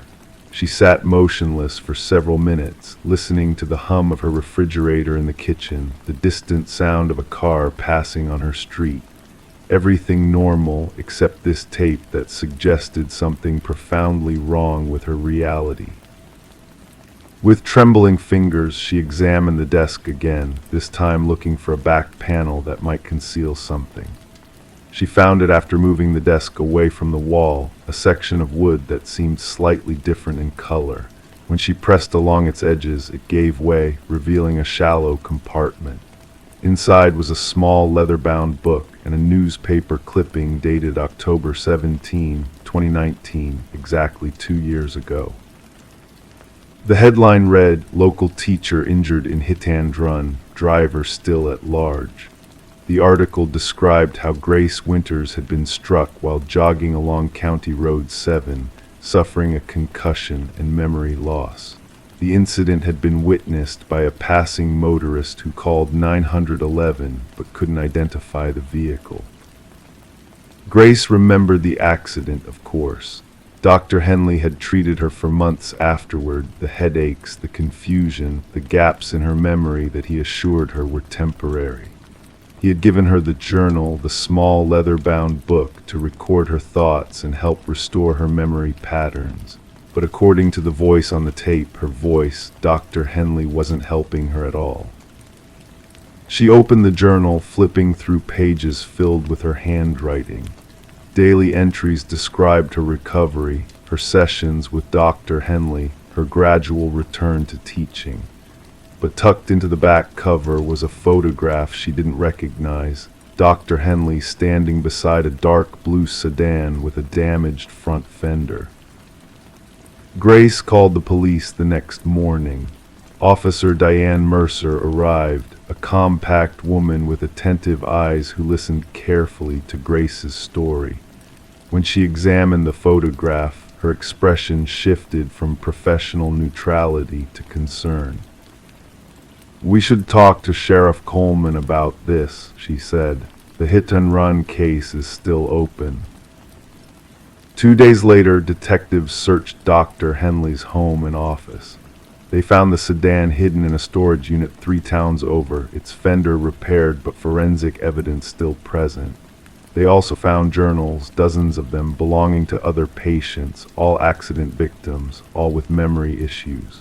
Each journal contained subtle suggestions, implanted thoughts, psychological manipulations that Dr. Henley had been using to control his patients' perceptions. What they didn't find was any explanation for the cassette tape. How had Grace known to record a warning to herself? How had she known to hide it in a desk that would eventually find its way to her through a church auction? When questioned, Pastor Mitchell revealed that the desk had been donated anonymously 6 months earlier.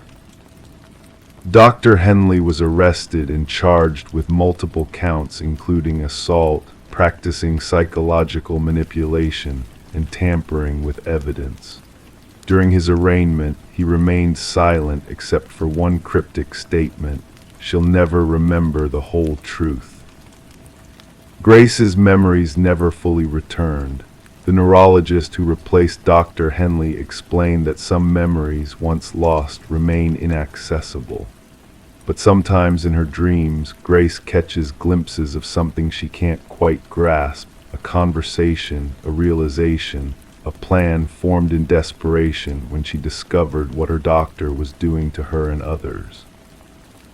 The desk remains in her office, Sometimes, late at night, she finds herself staring at it, wondering about the sequence of events that led to her recording that message, hiding that evidence, wondering what else she might have forgotten, wondering if there are other messages waiting to be found, other warnings she left for herself. The center drawer now slides open easily, revealing nothing but empty space. But Grace keeps the cassette tape in her bedside table, a reminder that even when memory fails, some part of us remains vigilant, fighting to preserve the truth. In Meadowbrook, the light still falls differently in October. Grace notices it more now, how it illuminates some things while casting others into shadow. She started writing again, not in a journal provided by someone else, but in notebooks she chooses herself. On the first page of each, she writes the same message: trust yourself, especially when you doubt your memories. And sometimes, when the house is quiet and the evening shadows grow long, she plays the tape again, listening to her own voice warning her about dangers she has both forgotten and overcome. In those moments, she feels a strange connection to another version of herself, a Grace who knew she would forget, but made sure she would still find a way to remember what mattered most. Story 10. She always avoided the attic, finding it unsettling, but when a storm caused a leak in the roof, she had no choice but to venture up there. The attic was a forgotten realm, shrouded in dust and cobwebs, filled with relics of the past. Tucked away in the darkest corner, an old dollhouse sat ominously, its intricate details captivating yet chilling. Inside, the tiny furniture was perfectly arranged, but it was not dolls that occupied the rooms. Instead, meticulously crafted miniature replicas of her family members stood frozen in time. Each figure mirrored the exact positions of her real family downstairs, except for one unsettling detail. The figure meant to represent her was standing near the attic door, watching. Rebecca Morgan tentatively traced her finger along the roof of the dollhouse, feeling the spot where the miniature version of herself stood. A shiver ran down her spine, unrelated to the draft that whispered through the attic. The dollhouse's presence was inexplicable. This wasn't her childhood home, but a recently rented property her family had just moved into. The story began with Rebecca's frantic call to law enforcement. Police officers arrived at the suburban house to find a family in distress, gathered in the living room, refusing to return to the upper floors.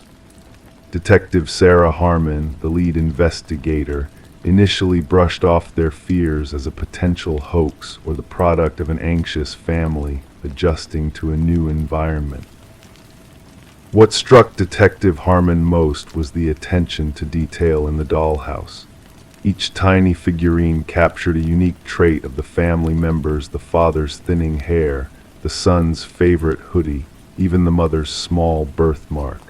The mystery deepened when forensic analysis revealed fingerprints on the dollhouse that did not match any of the family members. Further exploration uncovered microscopic cameras hidden in the eyes of each miniature figure, all linked to a sophisticated surveillance system concealed beneath the dollhouse. The recordings showed a disturbing revelation. The positions of the figures mirrored not just that evening but various days, indicating a prolonged period of observation. We soon realized this was no ordinary case of stalking, Detective Harmon explained. The level of obsession displayed here was beyond anything we had encountered before.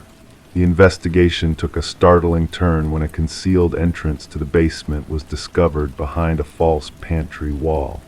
Inside, investigators found evidence of someone living there before the Morgans, with remnants of food and a sleeping area suggesting long-term occupancy. The absence of forced entry puzzled the investigators. Property records revealed that the house had been unoccupied for almost a year before the Morgans' arrival. The previous owners, an elderly couple, had passed away within a short span, leaving their son in charge of the property's sale and rental. Interviews with neighbors provided scant information, except for an elderly woman who occasionally noticed lights in the vacant house. She assumed it was real estate agents showing the property and never suspected unauthorized occupation. A breakthrough came through digital forensics, tracing the surveillance data to an apartment across town. Inside, walls covered in photos of the Morgan family and former residents of the house painted a disturbing picture. Journal entries meticulously chronicled the daily routines of each family member, alongside a workshop filled with incomplete dollhouses representing various homes in the neighborhood. The apartment belonged to Martin Wells, the son of the deceased homeowners. Financial records indicated his mounting debts after his parents' demise, leading him to create the secret living space and continue to reside there while renting out the property. The forensic psychologist assigned to the case described the dollhouse as Wells' control hub, symbolizing his grip on both the property and its inhabitants. During interrogation, Wells remained eerily composed, justifying his actions by claiming ownership over the house and a need to ensure its respectful treatment. His chilling explanation for the positioned figures was simple: I wanted them to know I was always watching. Psychological evaluations unveiled a complex case of possessive delusion, where Wells struggled to cope with losing his childhood home and resorted to extreme measures to maintain a sense of control. The Morgans never returned to the house, haunted by the realization that they had been unwittingly observed and manipulated. Wells faced multiple charges, including stalking, invasion of privacy, illegal surveillance, and breaking and entering. The judge, acknowledging the profound violation of the Morgan family's privacy, emphasized the breach of their security and autonomy.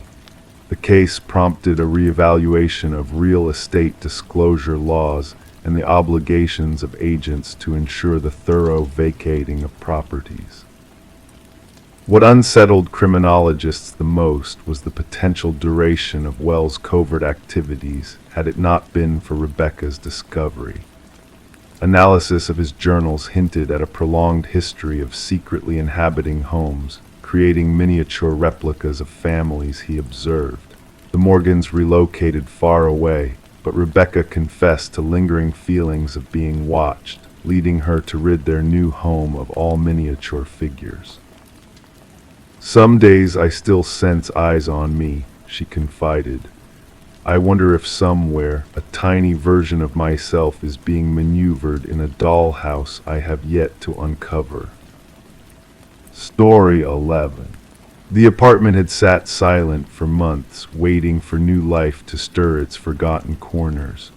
When the new tenants arrived, their expectations were humble: a layer of dust, perhaps a few abandoned relics left behind. Yet one door stood stubbornly closed, a closet locked tight from within. With a determined push, the landlord broke the seal, revealing not just old coats or discarded trinkets, but a scene that sent shivers down spines. The walls bore witness to a haunting tale, etched with deep, jagged scratches as if marking time in agony.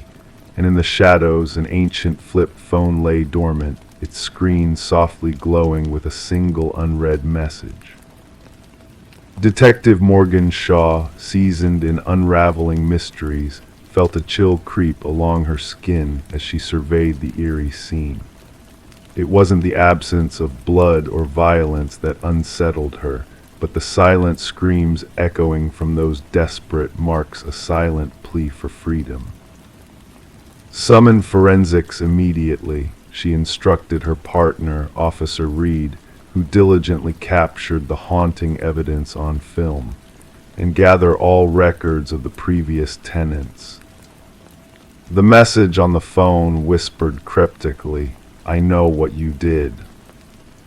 The landlord, a jittery man with perpetually clammy palms, recounted how the previous tenant had vanished without a trace, leaving rent unpaid. A quiet young woman, kept to herself, disappeared about 6 months back, he muttered, his eyes skirting the closet as if fearing its secrets. Forensic analysis uncovered a chilling truth within the scratches, traces of blood, mostly belonging to a single individual identified as Emma Caldwell, a 28-year-old woman reported missing after vanishing from her daily routine. But there were 2 additional DNA traces. One remained a mystery to databases, while the other belonged to a man long thought dead. Derek Mercer, a name etched in the past as a convict of assault, now resurfacing in the shadows of Emma's confinement. Emma's apartment painted a poignant picture of a life-interrupted, unopened mail, a forgotten coffee mug, a bed neatly made. Her phone records revealed a sudden silence in her conversations with her sister, punctuated by a series of calls from an unknown number in the days leading to her disappearance. Her sister mentioned a mysterious boyfriend, Officer Reed reported. No name given, just described as intense and private. As surveillance footage revealed Emma's final moments, a shadowy figure trailed her face obscured by a baseball cap, slipping into her building under the veil of night. The puzzle began to take shape when fingerprints linked Derek Mercer to the closet, his presence a sinister specter haunting Emma's confinement. He staged his death, Shaw concluded, but why and what ties him to Emma? A missing persons case intertwined the fates of 2 women, Emma and Lynette Porter, vanished without a trace years prior. Lynette, found alive but a mere shadow of herself, whispered tales of captivity and torment witnessed in the darkness. Journals filled with Mercer's twisted obsessions, photographs of his unsuspecting victims, and chilling videos capturing Emma's final moments, the evidence painted a portrait of a man consumed by the need to control, to inflict suffering in the confines of his twisted world. The hunt for Derek Mercer spanned borders, a man cloaked in deception and malevolence. When apprehended, he bore a new identity and a one-way ticket to an unknown shore, carrying with him tools of torment and a macabre memento of Emma's fate. During interrogation, Mercer's calm facade cracked only slightly, his words dripping with a sinister certainty. The message was her own doing, he claimed. She sought rescue, but she was never worthy of salvation.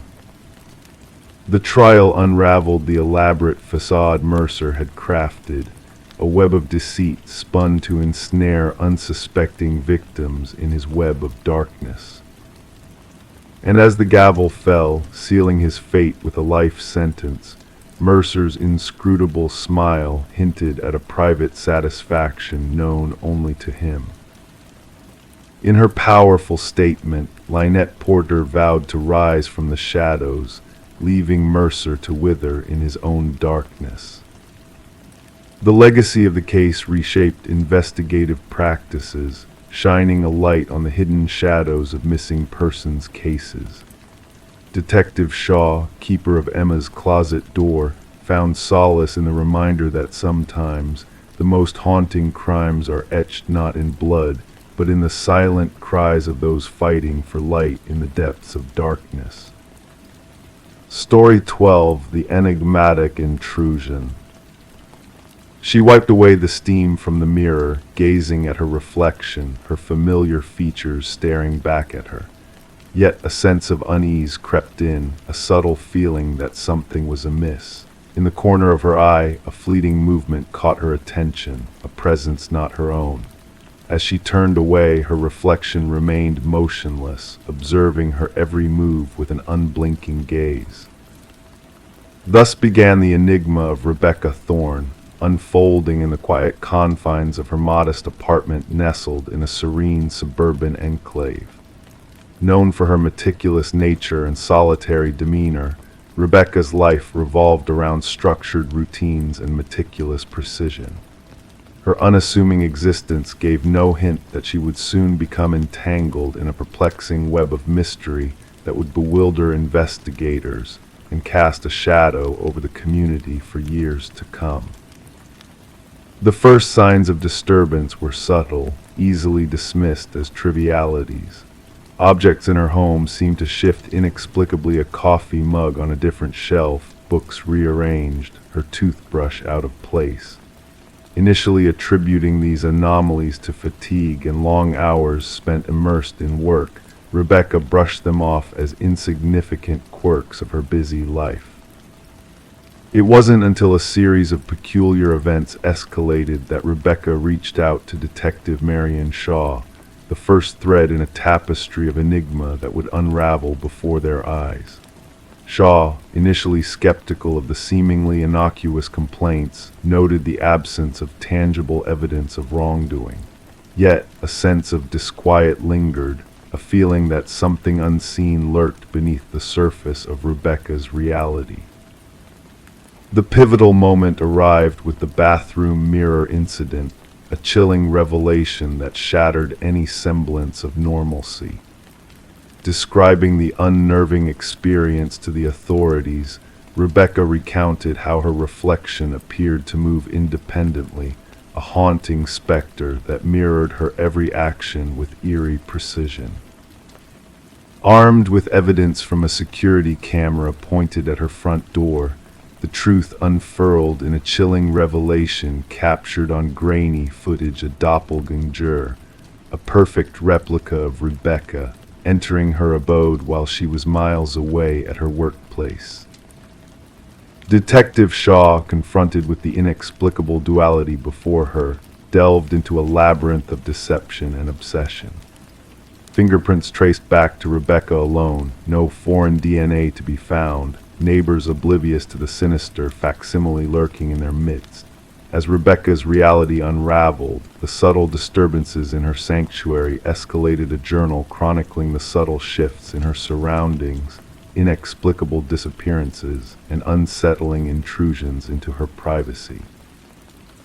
The revelation of a former colleague, Lily Winters, cast a chilling light on the shadowy figure who sought to usurp Rebecca's identity.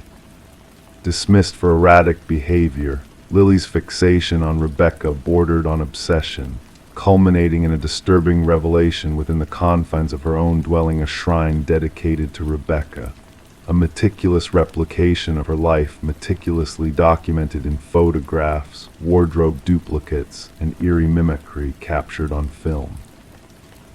As the tendrils of Lily's fixation tightened around Rebecca's existence, the race against time intensified. Lily's disappearance heralded a disquieting realization, the seamless transition from stalker to usurper, as she seamlessly slipped into Rebecca's life, leaving behind a shattered reality in her wake. The case, a haunting tale of identity theft and psychological unraveling, remains an open wound in the annals of law enforcement.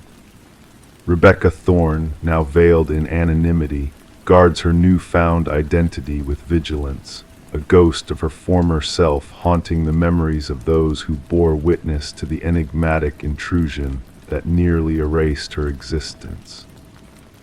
And so Detective Shaw, keeper of the enigma, gazes upon the dual visages captured in a photograph, a silent testament to the harrowing truth that identity is not merely a reflection in the mirror, but a fragile tapestry woven from the threads of our deepest fears and desires. In the quiet of her office, she whispers to the shadows, a cautionary tale for those who dare to peer into the abyss of the unknown.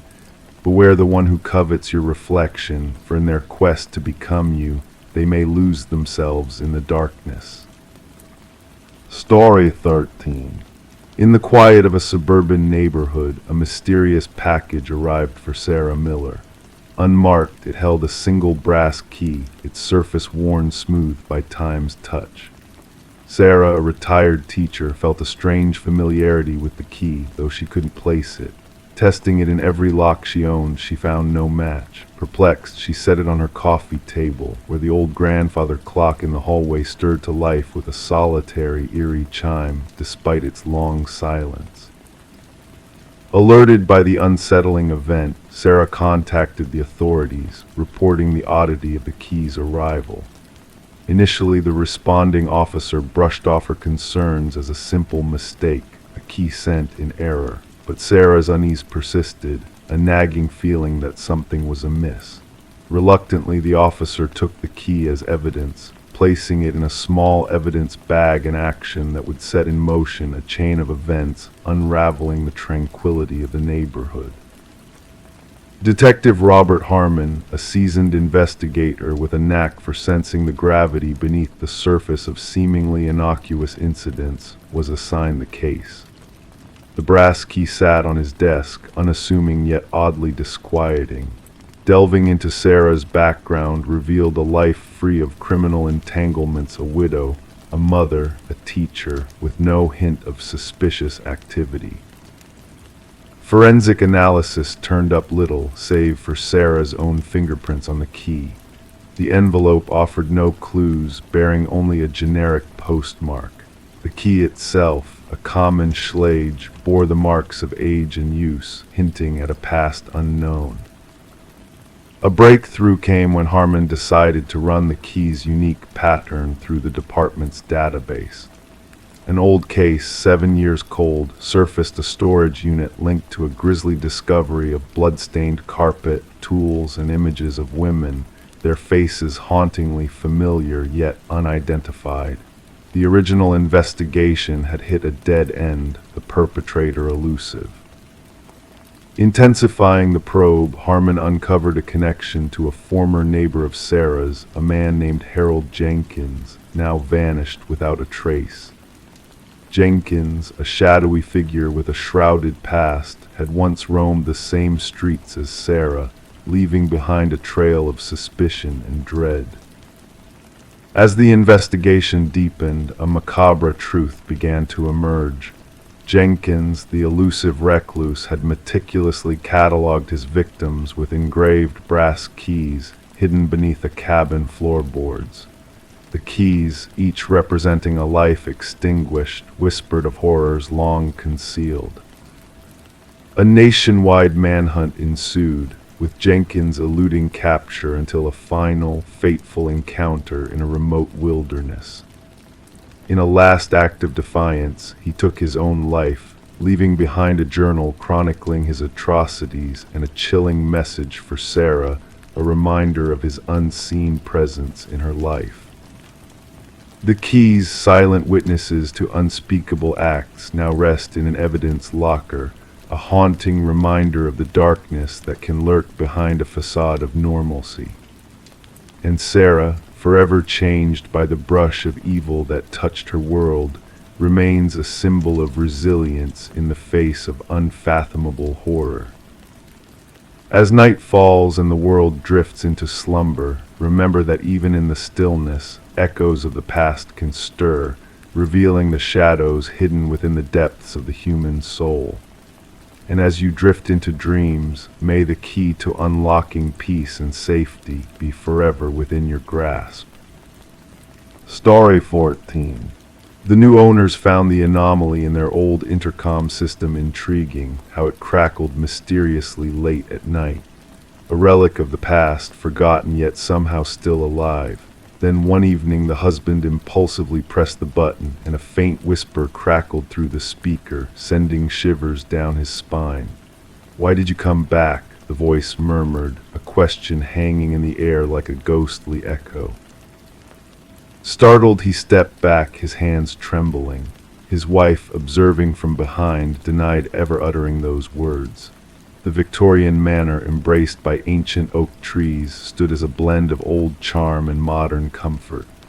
Daniel and Meredith Parker, drawn to its historical allure, had acquired the property at a surprisingly reasonable cost, despite the real estate agent's uneasy demeanor during the sale. Detective Sarah Reeves arrived at the manor, her unmarked car announcing her presence with a gravelly crunch. Initially reported as a possible break-in, there was an unspoken depth to the situation, hinted at by the dispatcher's tone. Daniel, visibly shaken, welcomed Detective Reeves into the grand foyer, where he recounted the strange occurrences revolving around the intercom system. It all began with the static, Daniel explained, leading the detective through the dimly lit corridors.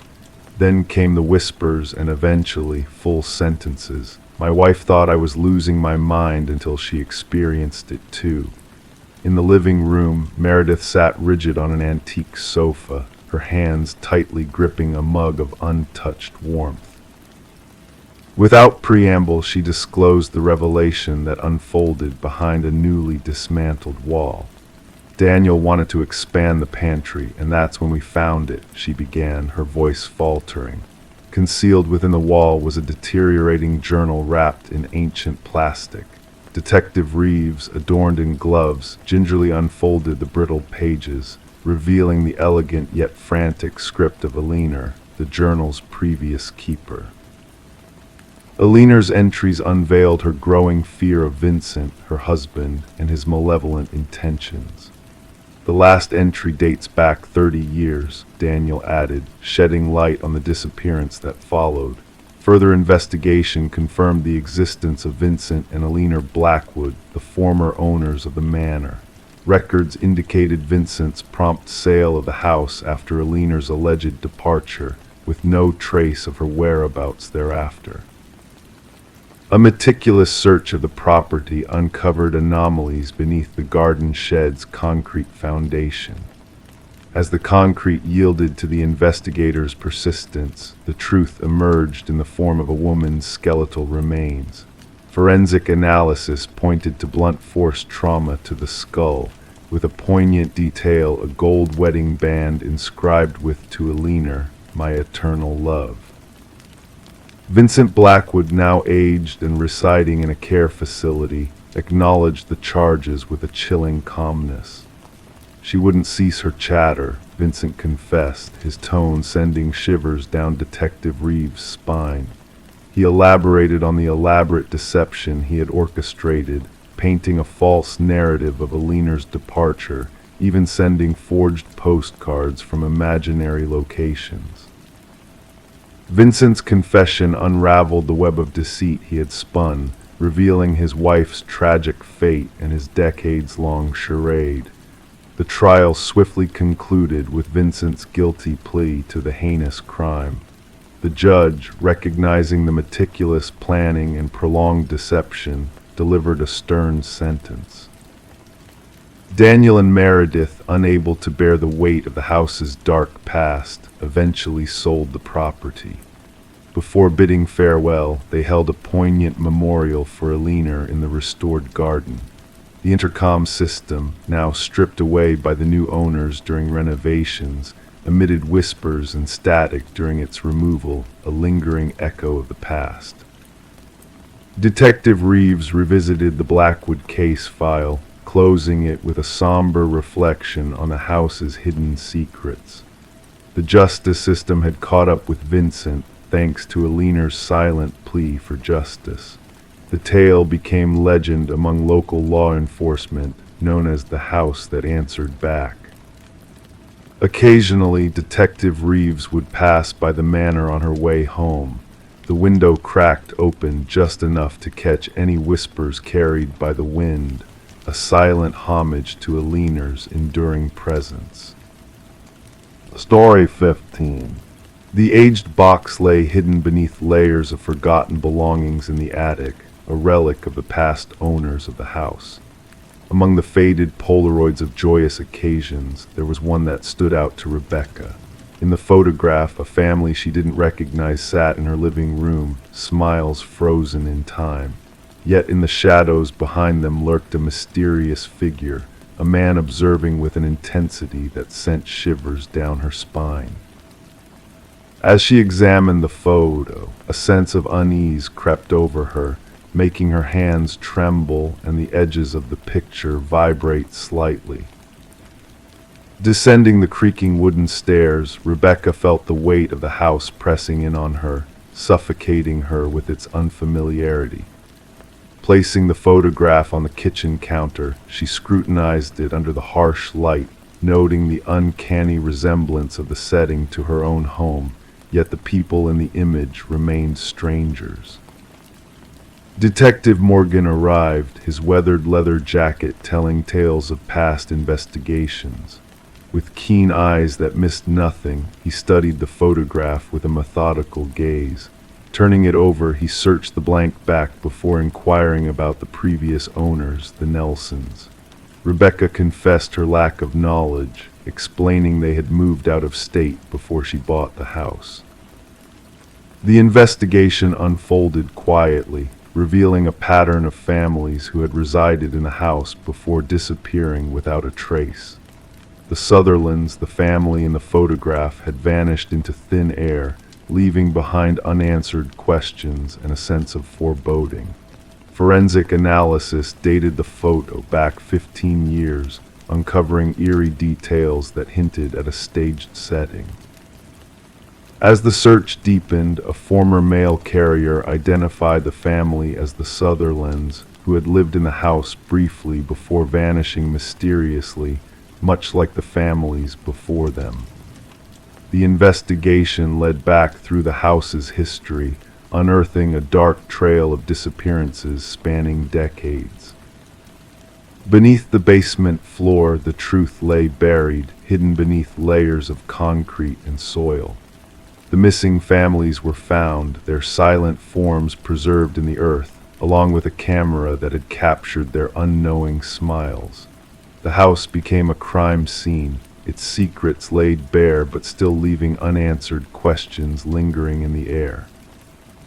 Rebecca, now under police protection, found herself thrust into a nightmare she couldn't escape. A hidden crawlspace in the attic revealed a chilling truth, a journal detailing the family's lives, and a disturbing entry hinting at a sinister presence lurking within the house. Moving to a hotel, Rebecca's peace was shattered by a late-night call, the sound of breathing on the other end sending chills down her spine. The mechanical click of a Polaroid camera echoed through the line, a haunting reminder of the darkness that still lingered. The investigation continues, the house standing empty and silent, its windows dark and its secrets waiting to be fully uncovered. The enigmatic figure of Samuel Whitfield, believed to be the orchestrator of the disappearances, remains elusive, his true fate unknown.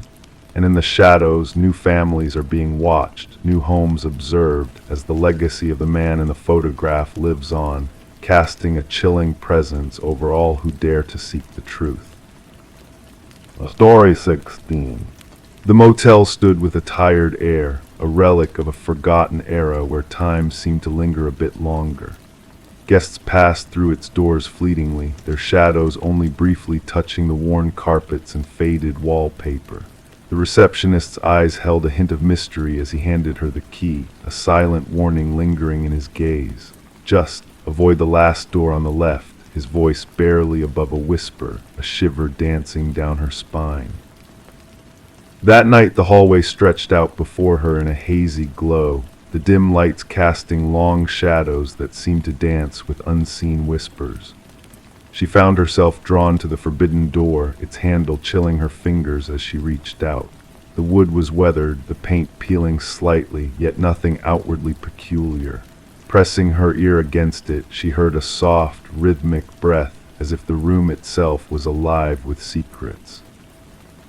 Detective Morgan Reed's steps echoed down the corridor, a sense of déjà vu washing over her as she crossed the threshold marked by yellow tape, a barrier between the mundane world and the macabre.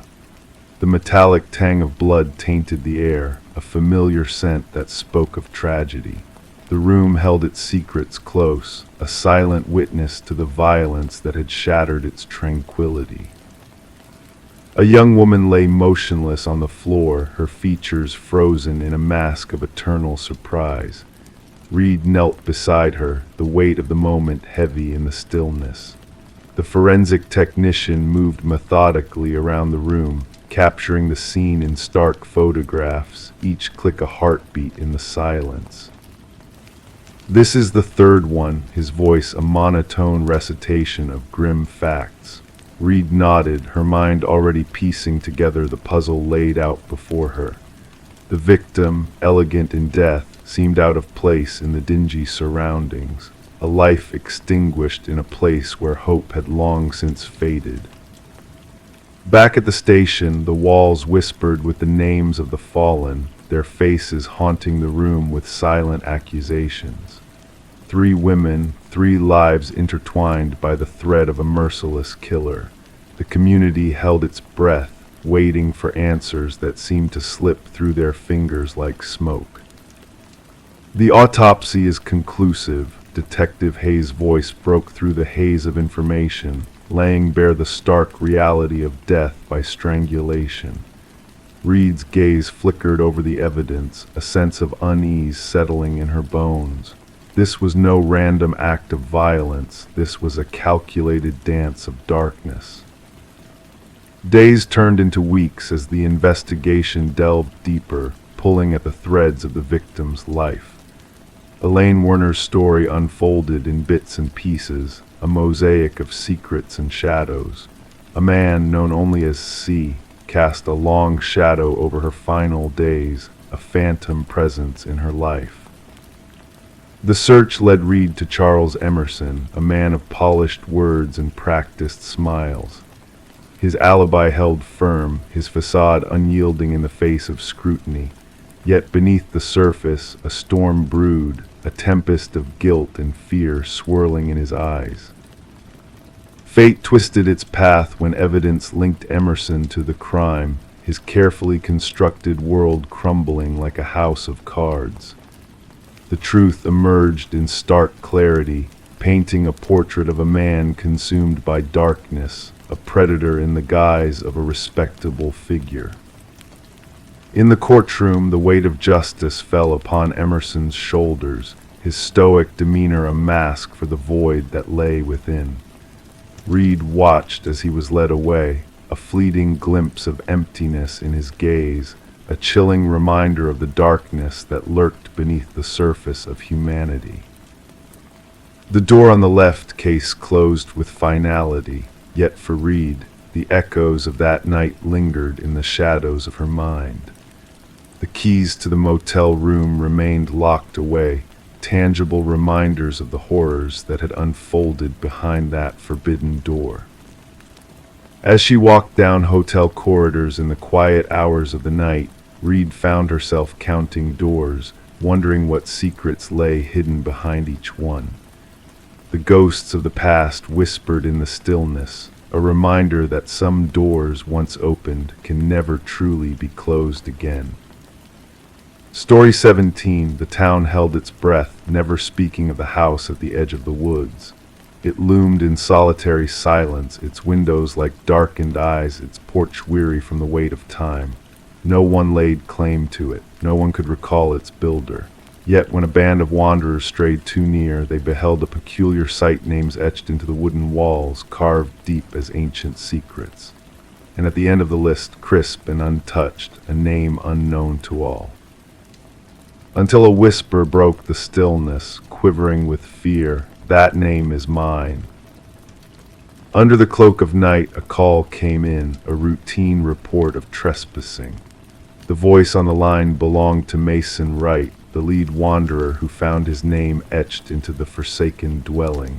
Responding officers anticipated mere mischief, perhaps the work of youthful hands, but what awaited them defied reason. Detective Sarah Keller arrived as darkness descended, her flashlight piercing the shadows, revealing the aged face of the structure. The names 27 in total cascaded down the eastern wall, some fading into obscurity against the weathered wood, others sharp as freshly hewn. And at the bottom, Mason Wright, the carving still redolent of sawdust. "I've never set foot here before," Mason declared, his words mingling with the frosty air. "How could anyone know my name?" The inquiry commenced with investigations into each name. The findings sent shivers through the detective team. Every name belonged to a soul reported missing over the past 40 years. Some cases lay dormant, others active, but all shared a chilling commonality: the vanished had been solo hikers. Forensic experts meticulously documented each carving, noting the nuances of depth, technique, and weathering.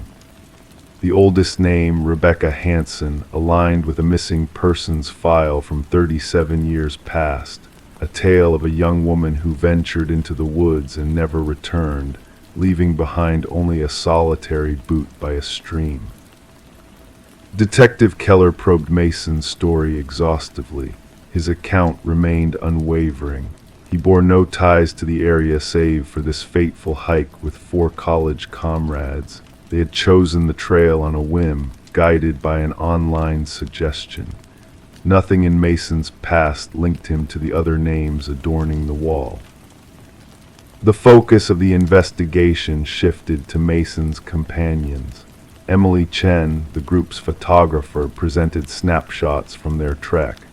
Upon scrutiny, analysts discerned a disconcerting presence, a blurred figure lurking in the background of 3 images, resembling a slender man, partially obscured by trees. "We encountered no one else on our journey," Emily insisted. "We would have remembered." Detective Keller sanctioned a search of the house's interior. Though abandoned and marred by neglect, a disquieting revelation awaited in the basement.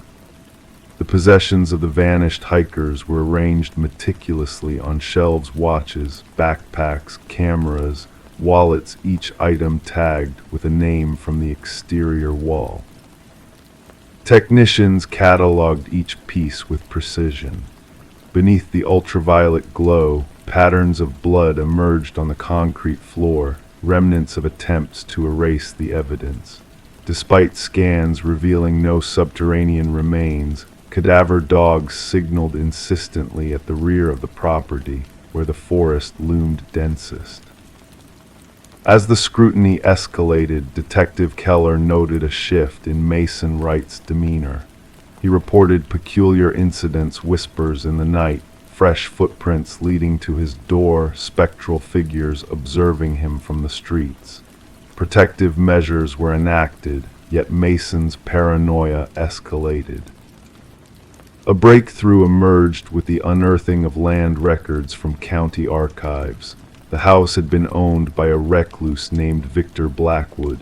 Neighbors glimpsed him fleetingly, a towering, gaunt figure who shunned interaction. Blackwood vanished without a trace 15 years prior, his disappearance left unexamined. With a warrant secured, Detective Keller probed deeper into the woods. Amidst the shadows, the search party uncovered primitive hunting blinds strategically placed along the trails. Within one blind lay a journal brimming with meticulous notes, accounts of hikers, their paths, gear, and routines. The script aligned with Blackwood's known handwriting and grew increasingly disturbing, transitioning from animal hunting tactics to human stalking strategies. A manhunt ensued, spanning jurisdictions. Helicopters scoured the forest with thermal eyes while tactical teams combed caves and crevices, yet the quarry remained elusive.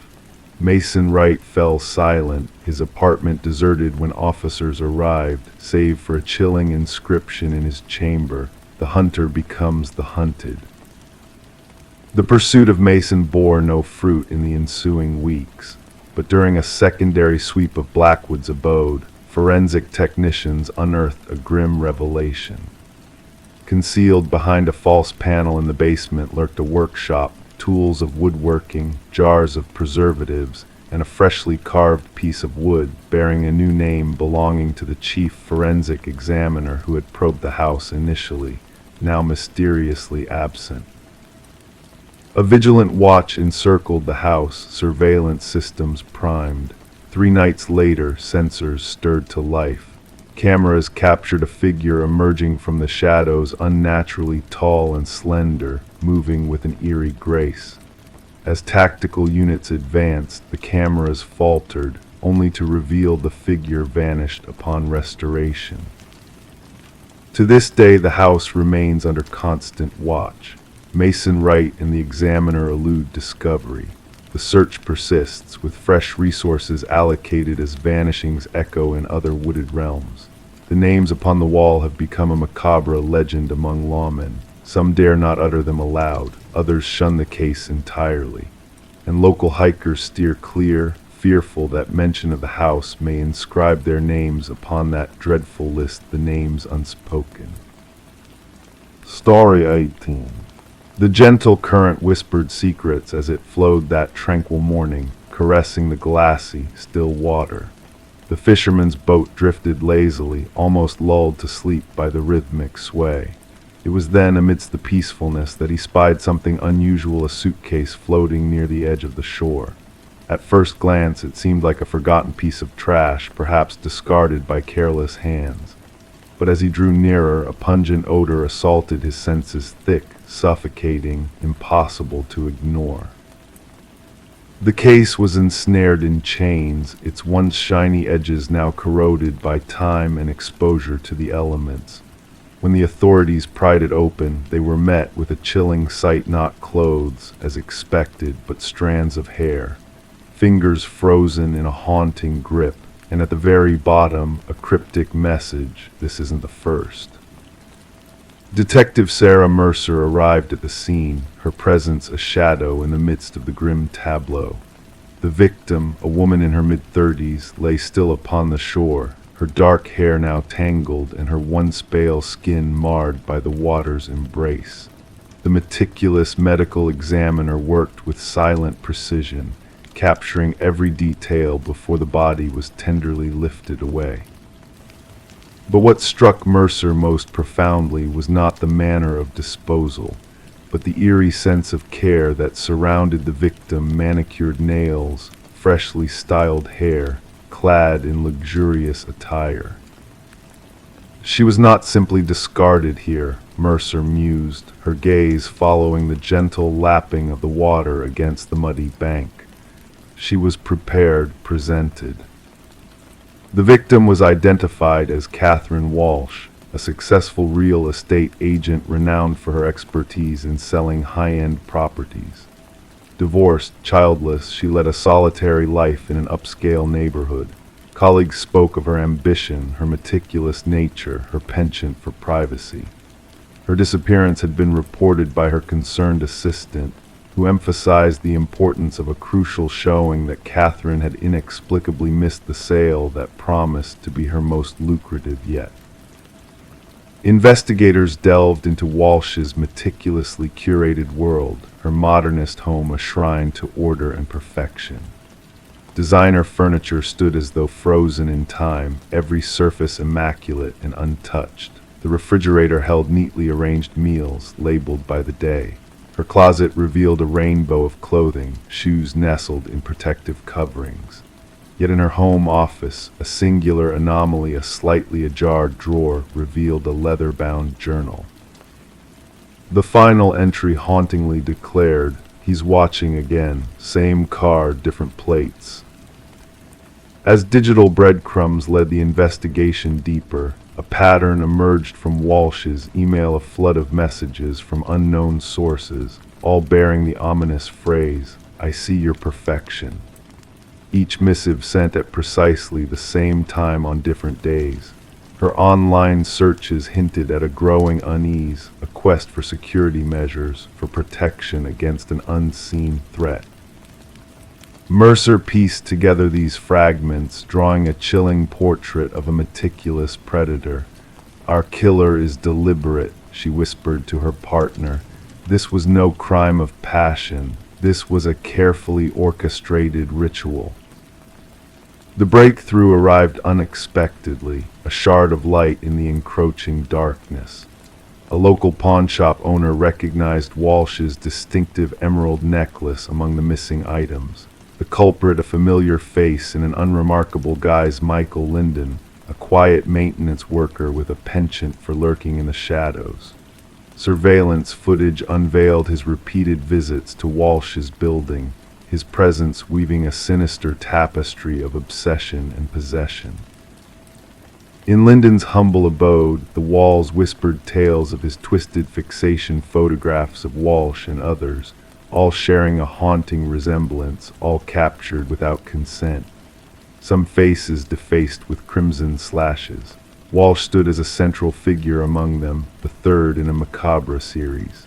And hidden behind a false panel in his closet lay a shrine, a macabre collection of personal mementos, each item a silent testament to his deranged devotion. The interrogation room grew cold as Linden sat in silence, his demeanor a mask of calm indifference. When pressed, his voice remained eerily level. They were flawed, he confessed flatly. They wore masks of perfection, but I saw the truth. Catherine, she left her desk in disarray. Her lipstick missed a spot. Her perfection was a lie. The search for Linden's other victims unearthed 2 more suitcases in remote locales, each revealing a tragic echo of Walsh's fate. The women within bore striking resemblances, each a real estate agent known for their exacting standards, their facade of flawlessness. During the trial, Linden sat as a silent specter, his eyes betraying no hint of remorse as the prosecution detailed his meticulous methods. He had stalked, observed, and ultimately corrected these women in his twisted quest for a warped sense of perfection.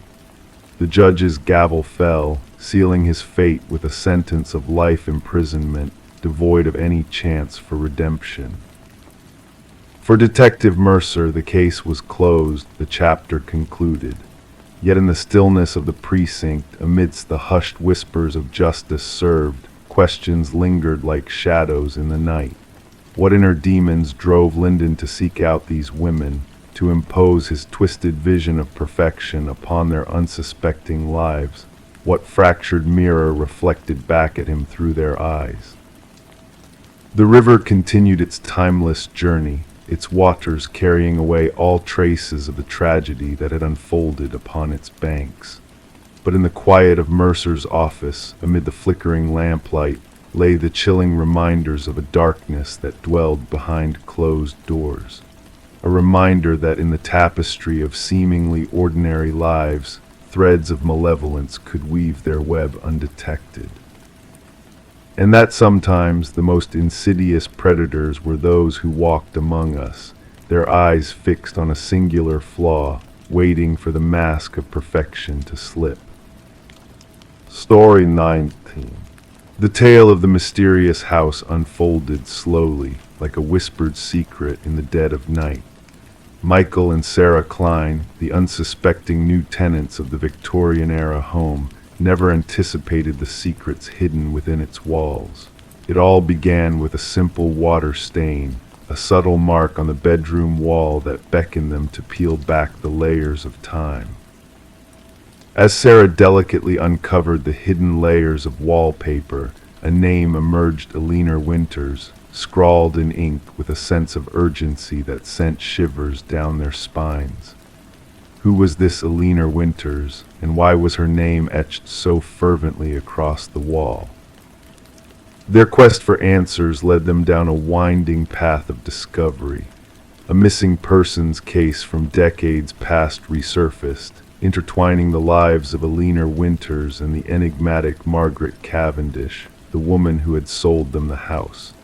The resemblance between the 2 women was uncanny, a haunting reflection of a past long forgotten. In their pursuit of the truth, Michael and Sarah unearthed hidden truths buried beneath floorboards and within the depths of the wall.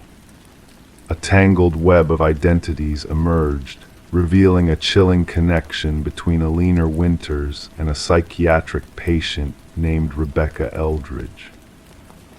Rebecca, consumed by a fractured mind and a desperate need for belonging, had taken on the persona of Alina, weaving a tapestry of deceit and delusion that spanned decades. The walls of the house bore witness to her inner turmoil, the name Alina Winters a constant reminder of a past she could not escape. Forensic teams descended upon the property, unearthing long-buried secrets that painted a portrait of tragedy and betrayal. The remains of Alina Winters, finally given the justice she deserved, laid bare the extent of Rebecca's deception. As the truth unraveled, the house that had once seemed full of charm and history became a specter of the past, a place where shadows whispered of dark deeds long forgotten. Michael and Sarah stood on the porch, watching as the final pieces of the puzzle fell into place, knowing that their home would forever be marked by the echoes of a twisted tale. And so, as the night enveloped the house in a cloak of silence, Michael and Sarah found solace in the knowledge that justice had been served, even if it came at a steep price. The walls may have whispered of tragedy, but in the stillness of the night there was a sense of closure, a gentle lullaby that carried them into a peaceful slumber, knowing that the secrets of the house would haunt them no more. Story 20, the old apartment exuded a sense of mystery and history with its creaking heating system and rattling pipes, creating a soothing rhythm of ambient sounds. The occupant, Detective Morgan Shaw, found herself drawn into a perplexing tale that unfolded within the walls of the building. As she stood in the empty apartment, a chill ran down her spine as she focused on the rusted vent cover that seemed to hold secrets within its depths. The forensics team meticulously combed through the area, capturing each detail with flashes of light from their cameras. Alina Reeves, the missing victim, had an unsettling story that echoed through the vents, reaching out to Shaw like a ghostly whisper. Officer Patel recounted Alina's distress, the voices she claimed to hear, dismissed as mere noises by the building management. Kneeling by the vent, Shaw traced the deep scratches, evidence of a struggle that transcended the physical realm. Alina's fears and paranoia painted a haunting picture of a woman tormented by unseen forces, her reality blurred by the whispers that seemed to permeate the very walls of her home. The details of Alina's life unfolded like petals of a fragile flower, revealing a woman beloved by many, yet plagued by a sinister presence that lurked within the building. Shaw pieced together the fragments, connecting the dots of Alina's unraveling mind with the eerie occurrences that had led to her disappearance. The recordings from Alina's phone unveiled a chilling dialogue between her and an unseen entity, a voice that beckoned her into a realm beyond comprehension. Shaw listened in solitude, the rain outside a somber backdrop to the spectral whispers that echoed in her mind. The building's dark history cast a shadow over the investigation, each tenant leaving behind a trail of fear and unease. Harold Weber, the enigmatic superintendent, emerged as a key figure, his calm demeanor masking a deeper connection to the haunting whispers that plagued the residents. A hidden passage revealed a clandestine world within the walls, a sanctuary for voyeurs who lived in shadows, feeding off the fear and vulnerability of those he watched. Shaw delved deeper, unraveling a web of deceit and manipulation that led to the heart of the darkness lurking within the building. Weber's meticulously kept records painted a chilling portrait of his obsession with Alina and others before her, his actions driven by a twisted desire to merge their souls with the very essence of the building itself. His arrest marked the end of a reign of terror that had gone unnoticed for far too long. As the trial unfolded, Shaw found herself face to face with a man whose delusions had shattered lives and left a haunting legacy within the walls of the apartment building. Weber's words echoed with a sinister certainty, a reminder that some horrors never truly fade away. The whispers lingered, a ghostly echo of a past that refused to be forgotten. The vacant apartment building stood as a silent witness to the darkness that had once dwelled within its walls, a place where the boundary between reality and nightmare blurred into a haunting symphony of whispers and shadows. Story 21. In the stillness of the night, a phone call came through, a mere pocket dial at first, just static and muffled whispers drifting through the line. The operator almost dismissed it as a glitch until a voice pierced through the chaos. A woman's urgent whisper broke the silence. "He's here." And then nothing but eerie quietness. The mysterious call originated from an empty house, a place that had been abandoned for years, shrouded in secrets and forgotten by time. There were no signs of forced entry, no disturbances in the dust-covered rooms. Yet in the dim light of the kitchen, the phone sat on the counter, its screen softly glowing, as if beckoning for attention. Detective Morgan Reed found herself entranced by the enigma of the call, pressing the playback button repeatedly, hoping to unravel its cryptic message. The abandoned property had once belonged to the Sullivan family, before tragedy forced them to flee following a devastating house fire that devoured a part of their home. Since then, the house stood deserted, except for the occasional visits by the caretaker, who swore that no intruders had crossed its threshold in years. "Background check on the number," Morgan inquired of her partner, Detective Walsh. The answer sent a chill down her spine, registered to Catherine Sullivan, the deceased daughter who had perished in a car accident 3 years prior. As Morgan gazed at the phone sitting in the evidence bag, she grappled with the inexplicable nature of the case. A phone call from a dead woman's device, originating from a deserted house, defied all logical explanation. The forensic team's analysis yielded no tangible leads, no fingerprints, no footprints, no clues to follow. It was as if the call had materialized out of thin air, leaving behind a trail of unanswered questions. The heart of their investigation became those haunting 11 seconds of static, of labored breathing, and the 5 chilling words that echoed in the empty rooms. Voice analysis confirmed the voice to be Catherine Sullivan's, with an uncanny 98% certainty, matching her voice from old recordings. The timestamp of the call aligned precisely with the moment of Catherine's tragic demise, down to the minute, adding another layer of mystery to the perplexing case. Morgan and Walsh delved deeper, interviewing everyone connected to Catherine. Her father, now remarried, appeared genuinely puzzled. Her mother, living in solitude, wept upon hearing the recording, recognizing her daughter's voice filled with fear. Catherine's former boyfriend, Mark Jennings, had an alibi for the night of the call, backed by witnesses and security footage. The puzzle seemed unsolvable. How could a call be made from a phone buried with its owner? The investigation hit a standstill until a phone call from Catherine's mother reignited the flames of curiosity. "I found something in her belongings," she quivered. "Katie kept a journal, the last entry. You must see it." The journal unveiled a harrowing tale of Catherine's relationship with Mark, from love to control to fear, culminating in a chilling revelation. "He found out I'm leaving. If anything happens to me, it wasn't an accident."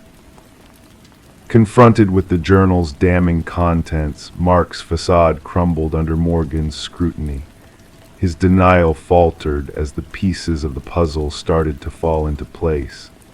The truth, buried beneath layers of deception, began to surface, a tale of obsession, manipulation, and ultimately murder. A re-examination of the accident scene unearthed a startling revelation. Ground-penetrating radar revealed Catherine's actual phone buried near the crash site, a grim testament to the horrors she endured. Forensic analysis of the buried phone unveiled a chilling exchange of texts between Catherine and her sister, detailing Mark's sinister pursuit on the night of her death. The pieces of the puzzle clicked into place as the truth emerged from the shadows. Mark's apartment revealed a shrine to Catherine, a twisted homage to his victim, filled with mementos and evidence of his heinous crimes. His elaborate ruse of creating the ghost call to divert suspicion crumbled under the weight of irrefutable evidence. As Mark sat in silence, facing the consequences of his actions, the truth echoed through the courtroom. Justice, hard-won and long-awaited, prevailed as the jury delivered a verdict of first-degree murder. Catherine's mother clutched the journal to her chest, a bittersweet reminder of her daughter's courage in the face of darkness. The abandoned house now stands as a silent witness to the horrors that unfolded within its walls. The phone, stripped of its power, rests in the evidence locker, a relic of a twisted game played by a man consumed by darkness. And though the night may whisper of ghosts and mysteries, Catherine's voice, silenced in life, found its resounding echo in the halls of justice, a testament to the resilience of the human spirit, even in the face of unspeakable evil. Story 22. Deep within the heart of the old library, a secret lay hidden, waiting to be unearthed before the wrecking ball could strike. The workers, their faces streaked with sweat and determination, had almost completed their task when a serendipitous stumble revealed a concealed latch nestled within the ancient bookshelf. With a gentle click, as if whispering a long-forgotten secret, the shelf swung open, unveiling a passage shrouded in shadows and mystery.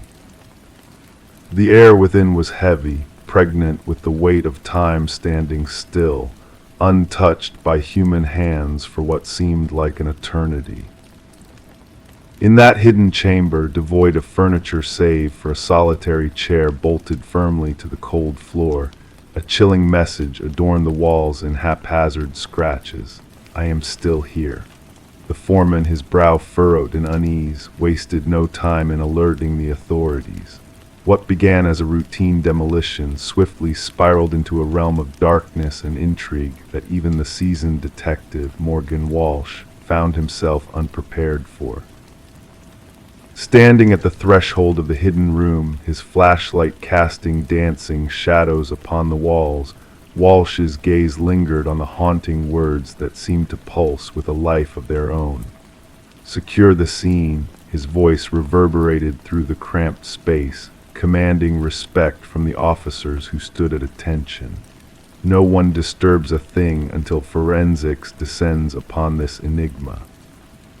The library's history whispered tales of a bygone era, of the Harrington family who once held sway over the town with their wealth and influence. The donation of the library to the public following the mysterious disappearance of their daughter Rebecca had long been a subject of speculation and sorrow. She had vanished without a trace, leaving behind a void that even time could not heal, her fate a haunting question mark in the community's collective memory. As the forensic experts delved into the secrets buried within the hidden room, their findings painted a grim picture of captivity and struggle. Hair and fibers intertwined with the aged leather of the chair, while traces of blood and skin cells whispered of a silent agony that had long been forgotten by the world above. Walsh, his intuition sharpened by years of chasing shadows, delved into the murky waters of the Harrington family's past. The timing of the library's donation in the wake of Rebecca's disappearance tugged at his senses, hinting at a connection that defied mere coincidence. The revelation of a contractor tied to the family, one who had erected the very bookshelf concealing the hidden room, sent shivers down his spine. Further probing unearthed a chilling truth. The DNA within the hidden chamber matched that of Rebecca, sealing her fate within those suffocating walls. The pieces of the puzzle fell into place with a sickening clarity. Rebecca had not fled, but had been ensnared in a web of deceit spun by her own blood. A leather-bound journal, its pages stained with the venom of obsession, revealed Maxwell Harrington's darkest desires and deeds. The final entry, a damning testament to his descent into madness, laid bare the truth that had lurked in the shadows for far too long. Maxwell's veneer of innocence shattered under the weight of irrefutable evidence, his hollow confession echoing through the sterile interrogation room. The truth, long suppressed by layers of deception, emerged like a specter from the depths of the past, demanding justice for a life cut short by treachery and greed. The excavation beneath the hidden room's floorboards unearthed a grim reality, a skeleton clad in the remnants of youth, a silver bracelet glinting in the harsh light of revelation. Maxwell's sentence was a reckoning long overdue, a bittersweet closure for a family torn asunder by the sins of one man. The library, once slated for destruction, now stood as a monument to a tragedy that had lurked in its shadows, waiting for the light of truth to shine upon its forgotten corners. Flowers adorned the entrance, a silent tribute to a life extinguished too soon, a soul that had whispered its final play through the scratched words on the walls.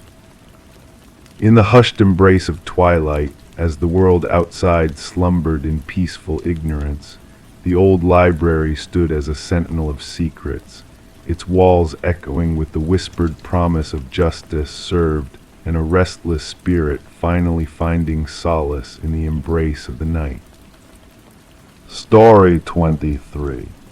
In the attic of their new Victorian house, Sarah and Michael stumbled upon a hidden treasure, a porcelain doll with wide, unblinking blue eyes nestled beneath a tattered blanket.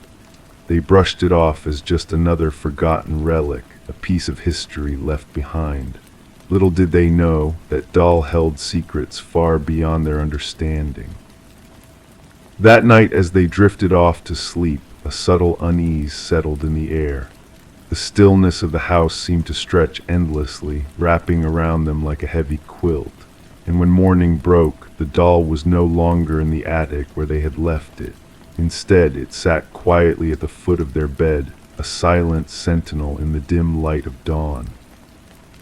Sarah and Michael, captivated by the allure of the old house despite its murky past, had unknowingly invited a shadow from history to dance in their midst.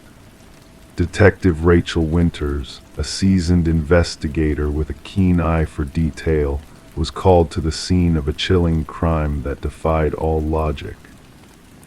The victims, a young couple much like Sarah and Michael, were found in a macabre display of artistry in their own home. The woman's body contorted into an unnatural pose, eyes wide with terror, while the man lay nearby as if caught in a desperate attempt to flee an unseen horror. As Detective Winters meticulously pieced together the puzzle of the crime scene, she couldn't shake the feeling that something more sinister was at play. The house whispered tales of past tragedies, of lives cut short under mysterious circumstances, each thread leading back to the haunting presence of the porcelain doll. Interviews with neighbors unveiled whispers of shadows moving where they shouldn't, of ghostly laughter echoing through the empty halls in the dead of night. The forensic team's findings only deepened the mystery, traces of antique fabrics intertwined with the very essence of the house, as if the walls themselves held memories of bygone days. Delving into the history of the property, Detective Winters uncovered a dark legacy woven through the decades, a doll maker with a twisted obsession, a daughter lost under tragic circumstances, and a final creation rumored to hold a piece of the creator's own soul. The pieces of the puzzle began to align as old photographs hidden in the attic revealed a truth too chilling to ignore. The doll, once a mere object of curiosity, now stood as a harbinger of doom, its presence a spectral echo of a past that refused to be forgotten. The investigation took an unexpected turn when a distant relative of the doll maker shared tales of arcane rituals and forbidden knowledge, of spirits bound to inanimate forms in a quest for eternal life. The line between reality and nightmare blurred, leaving Detective Winters grasping at shadows in a world where reason faltered. And then, in a twist of fate that defied explanation, the doll vanished from police custody, leaving behind only whispers of its malevolent presence. Detective Winters, haunted by the case that eluded her grasp, retired into the shadows of a past she could never fully escape. The new owners of the house, unaware of the darkness that lurked within its walls, chose to leave the attic undisturbed, a silent tribute to the mysteries that lay dormant. But on quiet nights, a subtle rustling could be heard from the attic window, a soft laughter drifting on the breeze like a lullaby from beyond the veil. And so the tale of Sarah and Michael, of Detective Winters and the enigmatic doll, faded into legend, a whispered secret passed down through the ages, a story of love and loss, of haunted dreams and the enduring power of the past. Story 24. The Polaroid had aged gracefully, preserving a snapshot of a birthday party long past. Smiles adorned the faces, candles flickering in the background, nothing out of the ordinary at first glance. But when the daughter inherited the box of old photos, a chilling discovery awaited her. Among the familiar scenes there lurked a mysterious presence, a figure lurking in the shadows behind the jovial group. A man half shrouded in darkness, standing just beyond the gentle glow of the candles. He was not part of the family. No one could recall his presence at the celebration. Yet in each photo he drew nearer. Sarah Winters stumbled upon the collection while clearing out her late mother's attic post-funeral. A simple cardboard box labeled Memories held a treasure trove of faded photographs capturing joyful moments from her childhood. What should have brought comfort instead ushered in a descent into the unknown. In the initial photo, he was a mere whisper, a silhouette on the periphery of her 7th birthday bash. The shadowy figure loomed near the glass door, his features obscured, watching intently. In the subsequent photo, taken moments later, he had crept inside. By the third, he stood ominously behind her uncle. None of the individuals in the photos appeared to acknowledge his presence.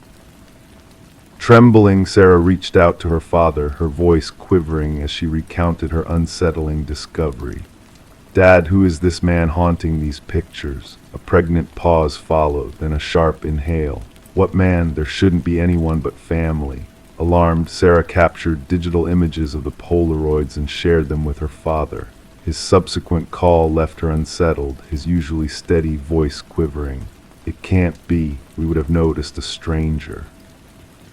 Detective Marcus Reed attentively studied the photos spread across his desk at the precinct, rain tapping against the windows, casting dancing shadows over the evidence. With weathered hands, he methodically examined each photo, his gaze narrowing. "And no one recognized this individual?" he inquired, his voice a blend of neutrality and intrigue. "No one," Sarah affirmed, but observed the progression. She arranged the photos in chronological order. Leaning in, the detective's chair creaked under his weight. What initially seemed like paranoia now unfolded before him. The figure navigated purposefully through the party, photo by photo, inching closer to the children. In the final image, he loomed directly behind Sarah's youthful self, a pale hand extending toward her shoulder, just beyond the frame. "The photographer," Reed proposed, though his skepticism bled through. "My mother took these." She set the timer and joined the group in the frame. Replicating the photos and initiating a case file, the detective swiftly reached out to all surviving attendees of the party. None recognized the man. No outsiders had been present. The property, secluded in the countryside, had been deliberately chosen for its privacy. Facial recognition software failed to unveil the mysterious figure, always strategically obscured in each photo, as though cognizant of the camera's lens. Yet there was a practiced, deliberate air about his demeanor. The investigation could have stalled there had Sarah not unearthed additional photos in other family albums. Various gatherings, different years, the same enigmatic figure always lurking in the background, perpetually unnoticed in the moment. A computer specialist enhanced the images, stripping away decades of decay. Under the harsh digital light, details emerged: a scar on the wrist, a distinctive ring, a faint reflection in a window revealing features previously cloaked in shadow. The breakthrough arrived via dental records. The teeth visible in one enhanced image matched those of Robert Keller, a maintenance worker who had vanished after being interrogated in connection with 3 child abductions spanning the region. Cases long gone cold, cases that unfolded mere weeks after the documented gatherings. Records unveiled Keller's employment at the company responsible for cleaning the vacation property where Sarah's birthday had transpired, possessing master keys to numerous rental properties in the vicinity, the properties where other families had congregated, properties from which children had vanished.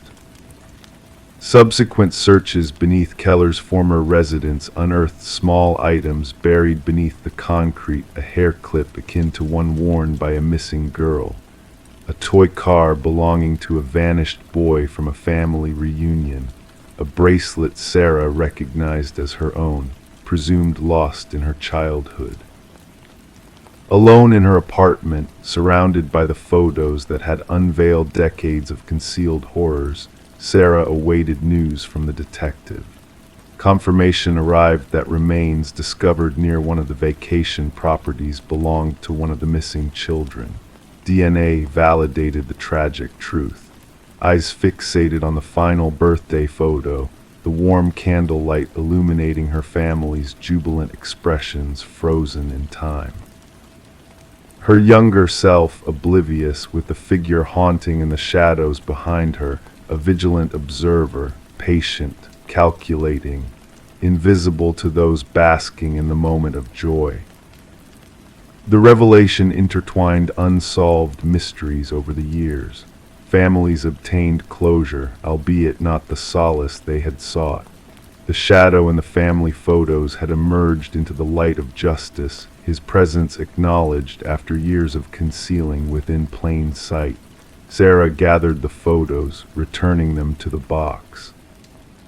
They now stood as evidence, a testament to the unseen dangers lurking within captured moments, obscured figures drifting through celebrations undetected, leaving mere traces of their existence within frozen fragments of time. Story 25. In the stillness of the night, where shadows dance and whispers linger, there stood a house shrouded in mystery, untouched by the passage of time. For years it remained vacant, a silent witness to secrets buried within its walls. The neighbors spoke in hushed tones of the young woman who had vanished, leaving behind an empty space that echoed with unanswered questions. When the new tenants crossed the threshold, a sense of unease hung heavy in the air, a feeling that something lingered just beyond reach.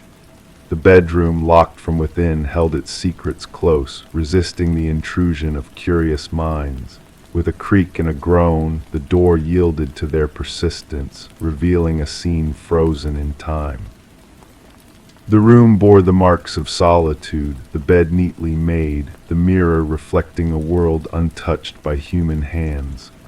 A solitary candle, its flame long extinguished, stood as a silent sentinel to the past. And there, upon the desk, lay a notebook, its pages whispering of a life interrupted.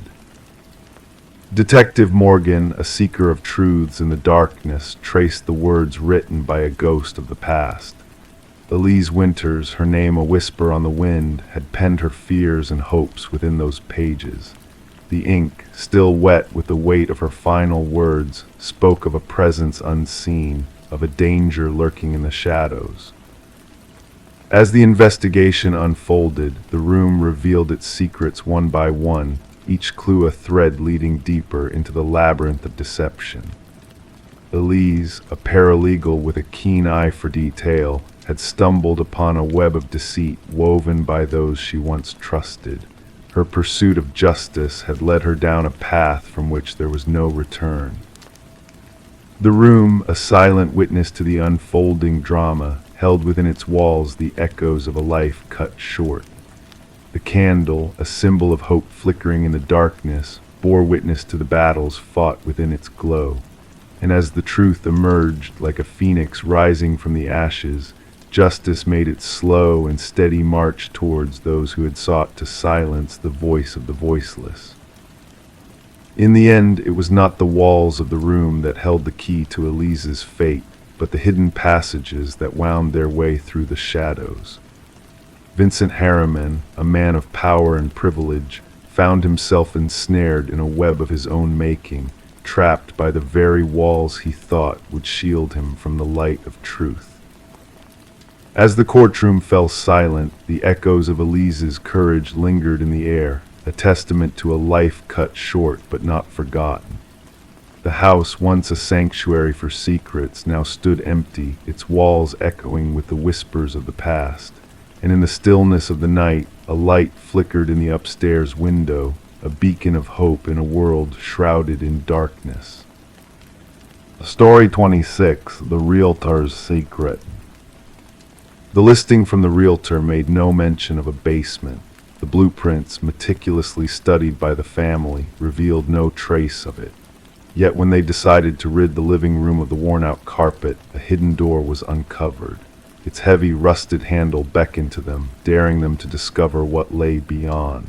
It took the combined effort of 3 family members to pry the door open, revealing a passage shrouded in stale air heavy with the scent of damp earth. As they descended the steps into the darkness, anticipation mingled with trepidation. They expected to find a storage space, but what awaited them was far more unsettling. In the dim light, a single chair stood beneath a swaying light bulb, casting eerie shadows across the walls. And there, in a chilling display, hung a row of photographs, familiar faces captured within the confines of their own home. The Mercer family had moved into the suburban property during the harsh grip of winter, seeking solace in its character and history. Little did they know the depth of history that resided within the house, waiting to intersect with their present in a most violent manner. Detective Sarah Connors and her partner arrived at the scene, the fluttering yellow tape already marking the perimeter secured by the crime scene unit.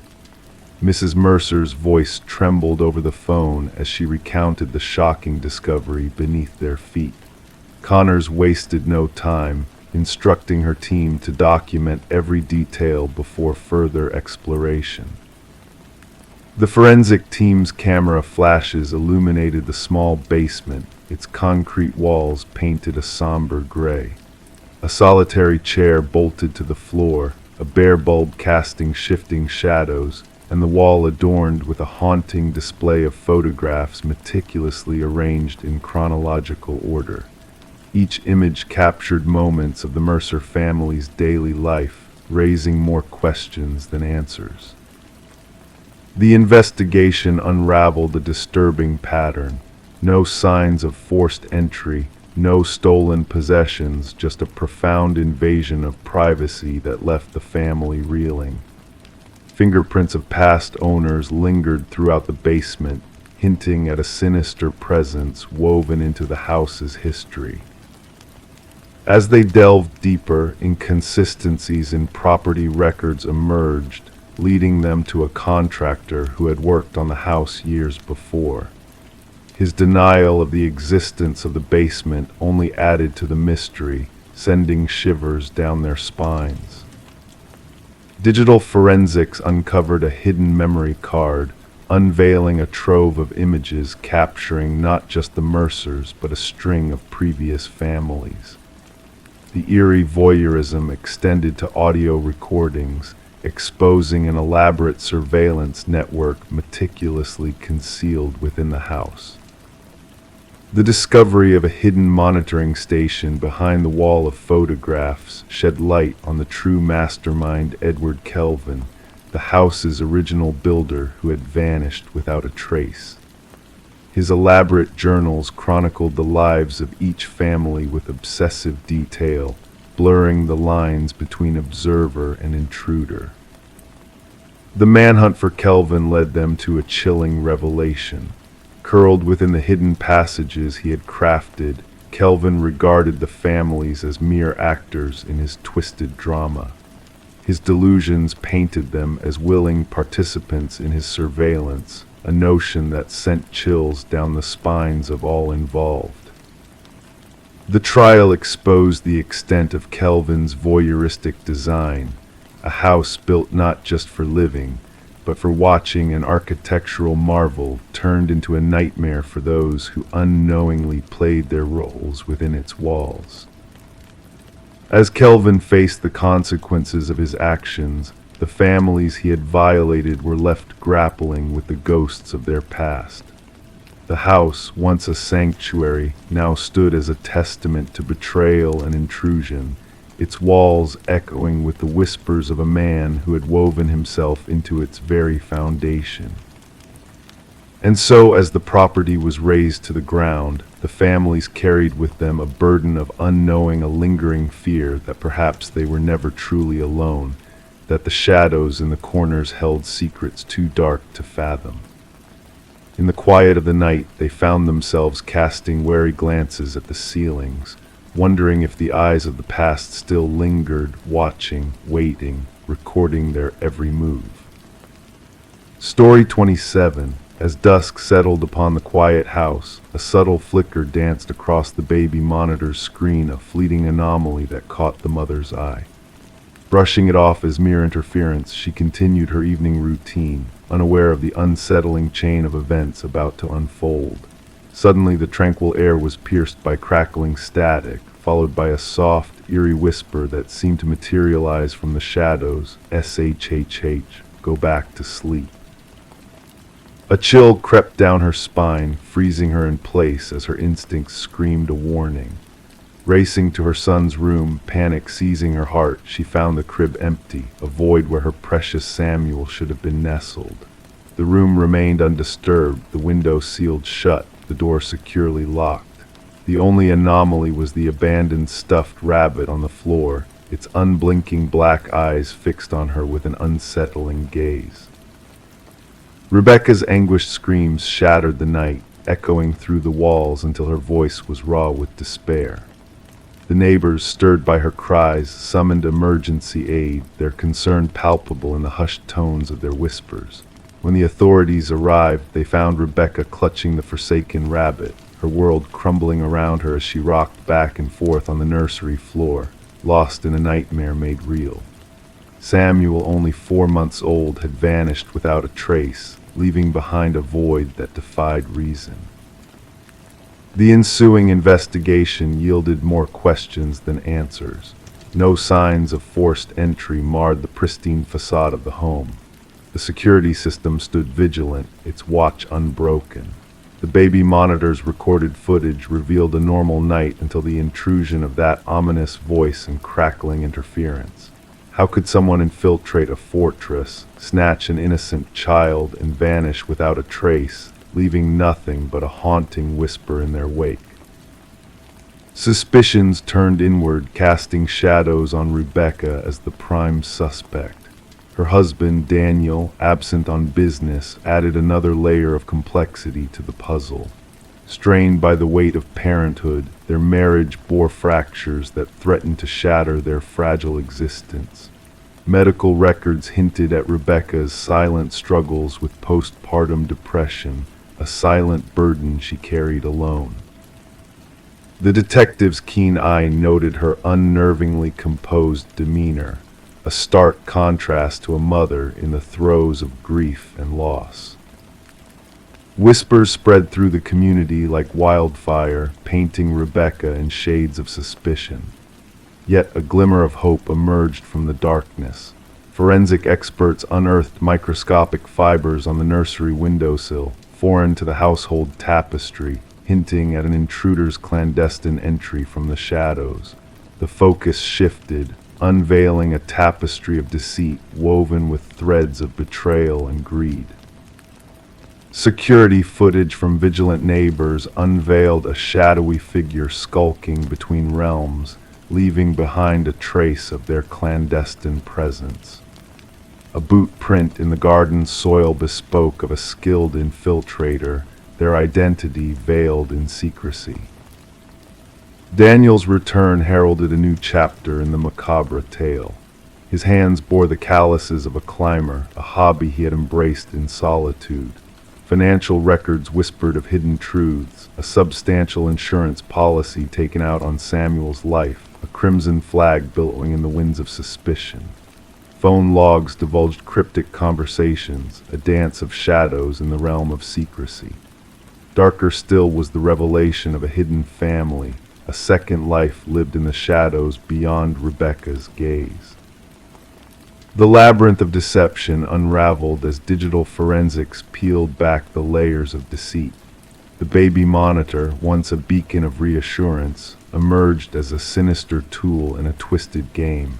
Hacked and manipulated, its innocent facade masked a darker truth. The voice that whispered in the night was not born of the nursery's shadows, but a calculated ploy orchestrated from afar. The hunt led investigators to a hidden lair, a basement sanctuary where Samuel, alive but lost, awaited his fate in the arms of a woman named Elaine. Elaine's surrender was a silent admission of guilt, her eyes vacant as the chains of justice bound her to a fate foretold by her sins.